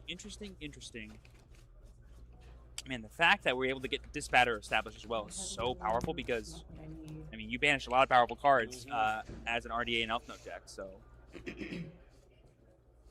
Certainly everyone's king, Dylan, having a much better time than last duel. I'm just going to do this again. But now that we have our We'll go Rhapsody and Madness, Regina, thank you, by the way, Fortuna. not a jet plane or no jet plane. And here we see the Regina Regina revive. coming down here after getting rid of the Fortuna. Oh, it sounds from back. Okay. Good banishment. I'll tell you, that trap card is incredibly powerful. Yeah. It is underestimated what special summon and negate is. That's so good. Summon Peacock. Bringing out another copy of the Elf Note Power Patron. It's an Elf Note deck. And synchro summoning with this card over and over and over again is the entire bread and butter. Interesting to see it focus more. Maybe I need to take all the Mitsurugi out of my big old pile and start running Elf Notes. Well, that's what's nice Summon about the Dom RDA Dragster. engine. Is that it's like if you don't We're play gonna all Regina the main and deck RDA cards, things like Crimson Gaia, things like Bone Archfiend, things like Crimson King himself don't lock you, but they're Yeah. perfect Set bridges one. into everything you want to be doing. Pass. And if your deck's already synchro summoning, great, just do Draw it some card. more. Anything in the draw phase. I might have to water down Jack Atlas's No. plans, but it does Attempt see Regina Semperpass. good performance, at least in this tournament, as Effects Dylan on is the deck. 4-0, standing on the back leg, though, with one game down. But let's go into his deck and see what we have. And these Yeah, interactions I'll are have to go so to good TA. right here. We got Tinia, Regina, Bistro the Spatter, plus F.A. Don Dragster for some spell trap negation, as well as the Rhapsody of Madness, and a set card that we don't even know what it is, but it could be just like another copy of Imperm. Whew. Yeah. It switches itself to the middle After zone doing a double and hand rip? can a card from your hand. It's pretty good. It'd be hard to get out of this. I can see why this deck did as well as it has so double far. Laura is definitely going to struggle here with interacting. And oh my god, we have Super Poly. Well, Oh, we can't, we definitely cannot Don Dragster that. two spellcasters with different attributes. That seems to be what the play is. These No, two? it's going to be the Disbatter plus the Tinia? Now that's interesting. What's the summon here? Are they both darks? Oh my gosh, the dragon, dragon is is spellcaster. A dragon spellcaster, is spellcaster, wow. Secretary and Dragon. We've done it once, we'll do it again. Do you think we go battle phase and attack over the Dragster and then use all our spell cards at will? I mean, maybe. Oh, set one? Pass? You don't have two monsters in the graveyard in order to No. use your Secretarion. You sure so don't. Rhapsodia, Sure don't. send Regina. And I guess we're out of spell cards. Otherwise, yeah, I think battle phase attack and Evidon Dragster would have been the play here. Revives Having the Dorothea, Rhapsody and then Madness choose to still negate so the good, command. so going to negate the effect there and special summon the Strelitzia monster, to which revive. means now all of a sudden you can use these quick effects. So Strelitzia going to go and special summon and then reduce some levels here. Just going to scoop it up. Yep. Were we able to use the Secretary and Dragon? Because wasn't Regina a special summon spellcaster, or am I crazy? Oh, attributes for cost. It's not just that, it was able to be negated because of the effect of the Rhapsodian Madness, because you can special summon an elf and then negate a face-up card on the field, That's which what is it did. so good. It seems like Like, that card Right. feels like it does nothing until your opponent starts doing something. You're like, oh, wow, this entire deck is Yeah. lifted up into the sky It by was- that trap card. So we use Rhapsody's effect, not Regina's effect. I Yeah, see. yeah. I see. Okay. So you great. negate that, and then you can start to do stuff, and then you can use Strelitzia because I believe it's a quick effect. It's also a plant, so it doesn't even matter. Oh so- yeah, Serlicia was whatever. It was more about Rhapsody's effect, just turning out the Secretarian so we can continue playing with the rest of our cards. So we get ourselves a match, 1-1. 1-1 as we go into game 3 here. Laura's seeing the full power of Dylan's F-Note RDA deck. The RDA cards are really helpful, getting access to the Bestial the Spatter. Granted, you just let Laura summon Secretarian Dragon, but hey, my F-Note cards were still good enough anyway. Super Poly's good, but it wasn't enough to close this out. Oh yeah, but now we're going to get the full power of the Draco Tail branded deck and how crazy some of its turn ones can be. Maybe now is the time for Dylan's Fua playmat to summon Fua to his hand. Yes. Because I'm not sure how good the Elf Note deck is at playing into boards, but I know the RDA deck is really good at playing into boards because it's all just extenders, basically. And so you can constantly fight through everything they're trying to put up, especially when the best thing they have is removal. You're like, I don't care about removal. I go +5 by summoning a bunch of tuner monsters. I'll be fine. Well, 1-star chip apiece for each duelist. We'll see if we can get to a game 3 here. Plenty of time left on the board, by the way, which is great because we didn't even eat lunch. So Fair enough. Might be time for a little bit of a snack break after this duel, but remember we're playing 8 rounds of Swiss today, so 3 rounds to go. Some of the best and brightest duelists in Texas and beyond as people travel in for the Game Guys Regional. But both duelists drawn 5 cards. Let's see how this one goes. Alrighty, both players have their opening hand. I think I see that Fua right on front and center for Dylan's hand there. And we have Branded in High Spirits, I'm assuming during the draw phase, question mark, revealing the incredible Ecclesia that'll let us send Albion. And oh my gosh, it's... Ranquinel actually going for the light spellcasters. I like that as well. This will give us full value to everything we need to be doing here as Lara. Going to get the fall on the white. And this is why I say it's better than Branded Fusion most of the time. Like, if I had a choice between ashing this or ashing Branded Fusion, I'm picking High Spirits every time. Like, look at that. We just went +4. It's so weird how this deck, using the same exact cards over 6 years, continues to oscillate as to what the problem is. And right now, the problem child's here. It's Blazing Cartesia, the Virtuous Ray to Fuse. Also known as the best Draco Tail normal summon. Thank you very much. Effect summon? I'm sorry, it was probably special time. No, we didn't have a fusion in play. Forgive me. Yeah, we didn't. So it was normal summoned, and then we brought out the Albaz. And we're sending Albion here. We're going to now use the effect, it looks like, of Fallen of White? Or are we thinking of just going for a straight-up Synchro? You don't have to. I typically do. Depends Like, on how having valuable Incredible you think. Ecclesia feels good. Oh, but now it's a Draco Tail fusion using Draco Tail Pan from the hand. Love it. Love it. Love everything about it. Yeah, because cards like Draco Tail Pan and Urgula, they kind of don't rock drawing going first. Can we do that, though? Because that Blazing Cartesia was on... Oh, never mind. We're fine. Because Yeah, it yeah. could be a Draco Tail, because a Draco Tail requires a Draco Tail and a card in the hand. Right. The Draco Tail in the hand can't be both cards. But as we know, Cartesia can summon any fusion monster, including Secretarian Dragon, which against this matchup will be pretty good. pretty good. Also, That's we did chain the incredible. Fua, though, so we were going to give a draw here to Dylan. But now, Yeah. Lara can be like, sure, summon Secretarian, summon a bunch of effect monsters from my hand, and then just go set all my cards and fuse during your turn anyway. Over to you. It is wild seeing how well specced out Branded Draco Tail just surfs the format. It's like, oh, look, a Dragon deck. Nah. Look, a Spellcaster deck. And it's proving pretty good as we get the Draco Tail Flame set there on the field. Lara flips that over, passes the deck over. I think we're just about done comboing here. Did we destroy our own Fallen off of the pan? Not the worst idea. Gets it to the graveyard. I wonder why. So we get Secretarian. True. Right, and then we can get access to Cartesia Yeah. that way, so we can have it during our opponent's turn. That is some heads-up play there from Lara. Like I said, the Branded deck is so good at playing around Fualos. It's just so beautiful to see. Set one. Almost as Pencil beautiful you. as that wonderful crowd Okay. shot Yep. of Effect add back. Game Guides. And then effect to Adderson. Alrighty, and here's the board. We set another card here. We know one of them is Flame. We have a Fallen of the Virtuous here being set off of the Albion. We have a Secretarian in play. We have an Incredible Ecclesia. We have so many ways to interact with Dylan's board, and Dylan cannot activate the effects of Spellcaster or Special Summon. So that's going to be a pretty rough time here, I think, for my friend there. We'll go.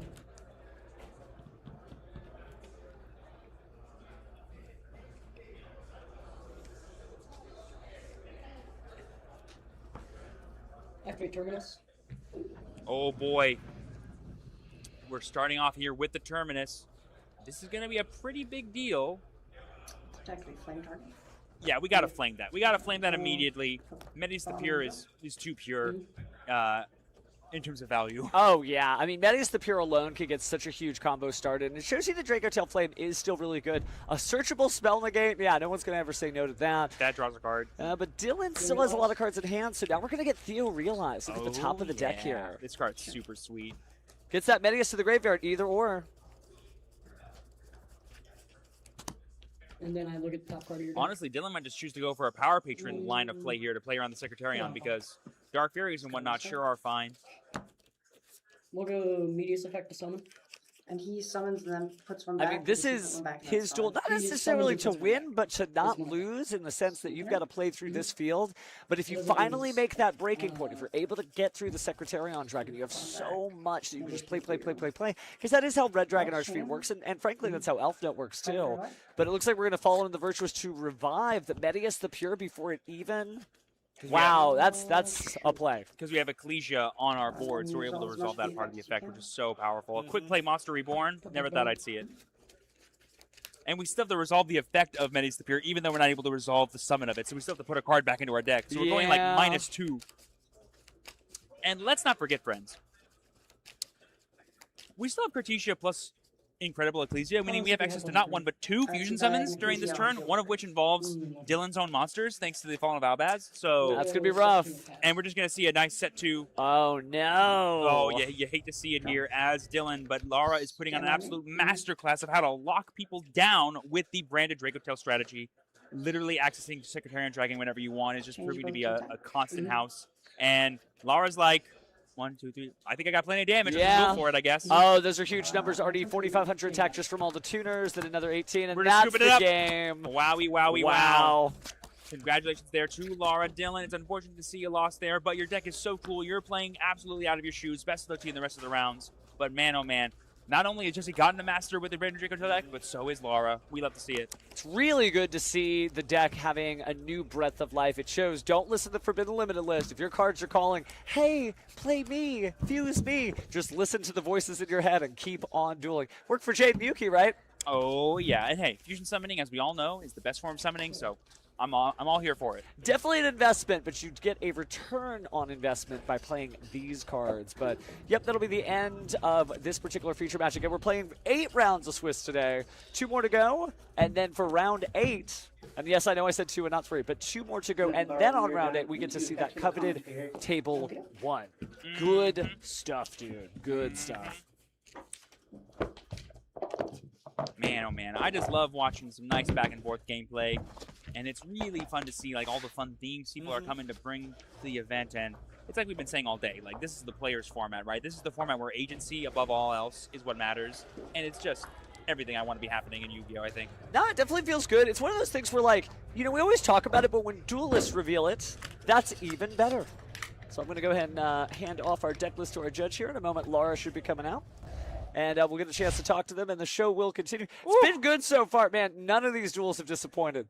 No, and I bet you we're just getting started because that was what, round 5? We still have Round 6, 5, 7, and 8. Oh my goodness, we're gonna be eating good, and hopefully you and I will actually have some food to eat. We will. Don't worry. I here. can feel that meal coming. But speaking of which, talking about a meal, there's Laura. Yay! And in a moment here, as Laura approaches their wonderful throne here, I'm going to take my headset off. Let's go! So you can talk about all things Fallen of Albaz with our winning duelist. Oh, I love that I get to talk to all the branded players. Oh my gosh, I'm just enjoying myself so much. Hi, Laura. Hi, how are you doing? Doing so great. Congratulations on that very impressive win. Dylan was piloting a really cool deck in the Elf Note RDA. How'd you feel about approaching that matchup once you realized all the stuff Dylan was working with? Frankly, it's a little bit scary because being on branded, I don't play a lot of hand traps. Yeah. So I was just putting in everything I have basically and hoping to either see a Charmy or see enough board breakers that when he resolves his combo to hand rip that I don't just get completely blown out of the water there. 100%.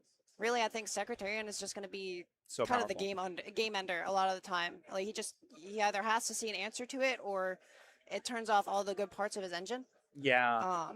it's really interesting to see, like, any deck that gets hand ripped for 2 and has to go essentially minus on their turn is in a really tough spot. But if any deck can fight against that, it's going to be Branded, which with 1 card can easily turn it into 10. Yeah. It feels like. So it's like, as long as you don't hit the right card, I should be able to fight through this no problem. Yeah. And it was really nice to watch you combat that, especially, like you're saying, showcasing the strength of Secretarion right now. Let me ask you this, and don't take offense to this, but are you following the bandwagon of Jesse reminding everyone how good Dracotail cards are, or have you always been a believer despite what the FNL list implied? I was playing Dracotail basically since it came out, Yay. and I really wanted to keep playing it, and I don't think I have the deck building skill to maybe put together a list that I would feel comfortable with. Sure. So seeing Jesse do so well with it really definitely catapulted me back onto it because I just had a starting point to go from, right? It's one of those things of like, when you hear everyone around you saying Dracotail is worthless, you're like, I mean, are they all wrong? Probably not. But when you see someone show you something that's an example of what you wanted to be doing, it gives you the confidence to go, no, my instincts were correct. There's something here, especially when everyone's playing Brandon and you're like, hold on a second. Let me read Dracotail's thing again. Oh, I think we're going to have a good time in this matchup. Yeah, I love the Dracotail cards. Frankly, I want to keep playing them until I literally cannot anymore. Well, so. I'm a fusion summoning lover, and something I've always been really, how do I say this, biased against is the hatred that fusion gets. I'm like, it's the only summoning mechanic that makes you go minus, and I'm like, whoa. What if all the effects plussed you as you did it? You know what I mean? Exactly. Then It's we're so solving all the great. problems, okay? So overall, though, how do you feel your prep for this event has been going? / like, how do you expect other rounds to go? Like not to give away secrets to people watching at home or the people that can be spying on us right now, but is there anything you're afraid of? I'm really afraid of just the Power Patron full combo Sure. deck. Like that deck is so scary, and not having any hand traps, and even if I wanted to play, just not being able to fit enough hand traps to guarantee that I'm going to see enough to stop that from just ending the game immediately is really, I think, the scariest thing for me. I mean, talk about lessons from YCS Columbus. Turns out Jeff Jones inspired everyone to build a deck that's heinous, and you're like, hold on a second, I have to deal with all of this nonsense? Oh my goodness. Well, before I let you go, is there anything you want to say, any shout-outs you want to give? Shout out to Eric and Megan who gave us a ride over here, and shout out to my boyfriend Khalil for convincing me to play this last night. Oh, it took some convincing. You still needed even more confidence. Well, I wasn't sure because I was in between like Fairy Tale or this. Both and good I was options. back and forth, and I played some games at home, and I really didn't like it. And then last night he goes, "You just need to pick, just pick a deck." And I said, "Okay, Dracotail." And I think it's been serving you very well, and hopefully it can continue to do so as we go through the rest of the rounds. Thank you so much, Laura, and congratulations. Get after it, okay, my friend? Let's go ahead and get Steven Darling, a.k.a. Pheromone, back in here so we can get the show started once again. You are free to go, my friend. Thank you so much for all of your time, and best of luck to you once again. Wowie, wowie, wow. That was a beautiful thing to hear. I don't know if you were able to catch the tail end of that, but there's so much in Yu-Gi-Oh! That can be very frightening to a lot of players. It's so hard to feel confident when, A, players are legitimately better than you, / like the deck you've always been playing has gotten hit on the FNL list, and everyone around you is saying, hey, your deck's now bad. You got to change. But sometimes you're like, I don't want to, though. I feel it in my soul that it's good. But you need to adapt still with the times, and it takes a player like Jesse Cotton to inspire so many other people, be like, hey, there's legitimacy here. And I think, especially with the story of Jesse in particular, like the fact that he can inspire people while not trying his hardest to actually make a deck work is, I think, super cool, because it really implies like even he didn't need to do that much magic sauce to make the deck work. It's not like he's doing something special. He himself is saying he's phoning it in, and that was enough to go, oh, if Jesse can do that while phoning it in, what if I tried to make the deck work? Talk about a confidence builder, and Laura is just one example of that. It's good stuff for sure, and it does go to show you that, again, if we say it, that's one thing, but if the duelists actually show you it can be done, maybe we might actually be right. Who knows? Yeah, but either or, Laura did a great job on that duel. Really good stuff. And hopefully we can see more from them as this tournament continues. But speaking about this tournament continuing, I think we're going to continue to a little break while the rest of this round finishes. He and I can get some food, and we can come back with even more awesome duels, awesome energy, and maybe even crown a champion. Only one way to find out. See you soon, friends. We'll be back soon.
Yes, we're back. Round 6 is about to begin, and we're just hanging out. We only got 3 rounds to go, but man, oh, if I could just hold this tournament in place and keep it from ending, I definitely would. It's been good so far.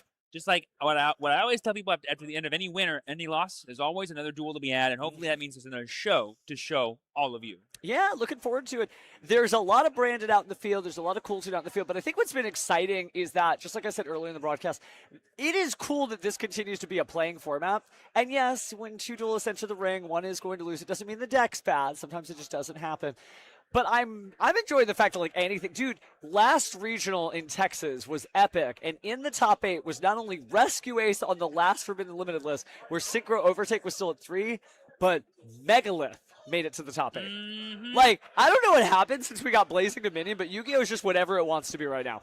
And it just feels like there's so much room for players to adapt to what is in their given field, which is a really big thing for regional. Like, so much of your meta call matters a lot more at these level events than it does at the YCS level, because at the YCS level, anyone from anywhere could show up, and you have no idea what they're going to bring. But here, you can play against your buddies, the people you know in the area and have been dueling with for so long. You're like, I know this guy, he's going to play this, and I know this group of people from this city, they all like to play this, etc., etc. And you can better tune your deck to those matchups, and that just gives everyone, including yourself, the edge in overall agency, which always leads to some amazing duels like we've seen today. You know, it's funny you mentioned about you being able to play anything. Did you see the meme that evolved out of YCS Columbus because of Mirai, the Sky Striker cosplayer?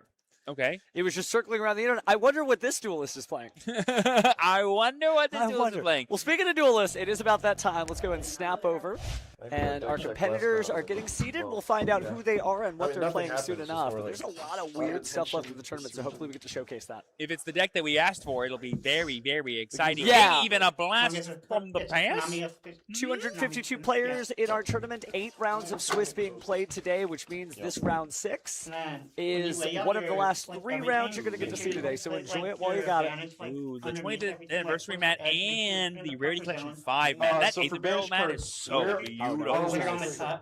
Okay, here, like So above good. the graveyard. We got enough room Okay, on the cool. game, Matt. We're good. We're good. Yeah, I've never done anything. Showcase on, some of the stream, coolest so I'm not sure. prize support you get. I do love the stitched mat edges. I know that's kind of controversial among duelists because for the longest time we didn't have stitched edges. We do now. Like this? Yeah, it's one of those things of like rule of cool, I always say. And It keeps the mat together. It's not going to fray. If that's a life mat for you, if you love Primite Dragon Ether Barrel, that's going to stay in good condition as long as those braids. pretty sure factually it also makes them machine washable too. Oh, dude, can you imagine? I couldn't do it. I couldn't be like, this can't go in the machine, but I have done a little bit of like hand wash. Oh, a little bit of water, a little bit of vinegar, no big deal. We'll be fine. Just don't put detergent and vinegar in there. That would end badly. Yeah, it sounds like you're trying to pickle your game mat. More like chlorine gas. Maybe don't do that part. YouTube, we did not mean to say those things in that order. But speaking of order, our duelists are 5-0, so that's an exciting record. We need to see what we get next out of here. Because if this is what I think it is, because we did have that little sheet there, that'll be wild. Oh, I guess you can kind of see it. Is he Not shuffling? really. I saw pendulum monsters. Is that Enneacraft? Is that Enneacraft? I think that's It's Enneacraft. Enneacraft. It's Enneacraft. Oh my god! That was not the deck we thought we were getting, by the way. That was just a fun surprise. Like, actually, we flipped some of an Enneacraft by accident. I told you that like Enneacraft was naturally starting to rise to the top of the tables just in general. Like it has gotten multiple top 4 higher finishes in North America in the last week. So don't take this the wrong way, but you don't tell me anything about Enneacraft. I already know it and have been the one screaming it from the rooftops. So I would be more don't you nervous worry. if I still had like a viable shot at topping. Really? Okay, so we may have to wait here for a second. We're not going to jinx it, but we may not get this matchup after all. I won't say the words that cause every duelist to groan.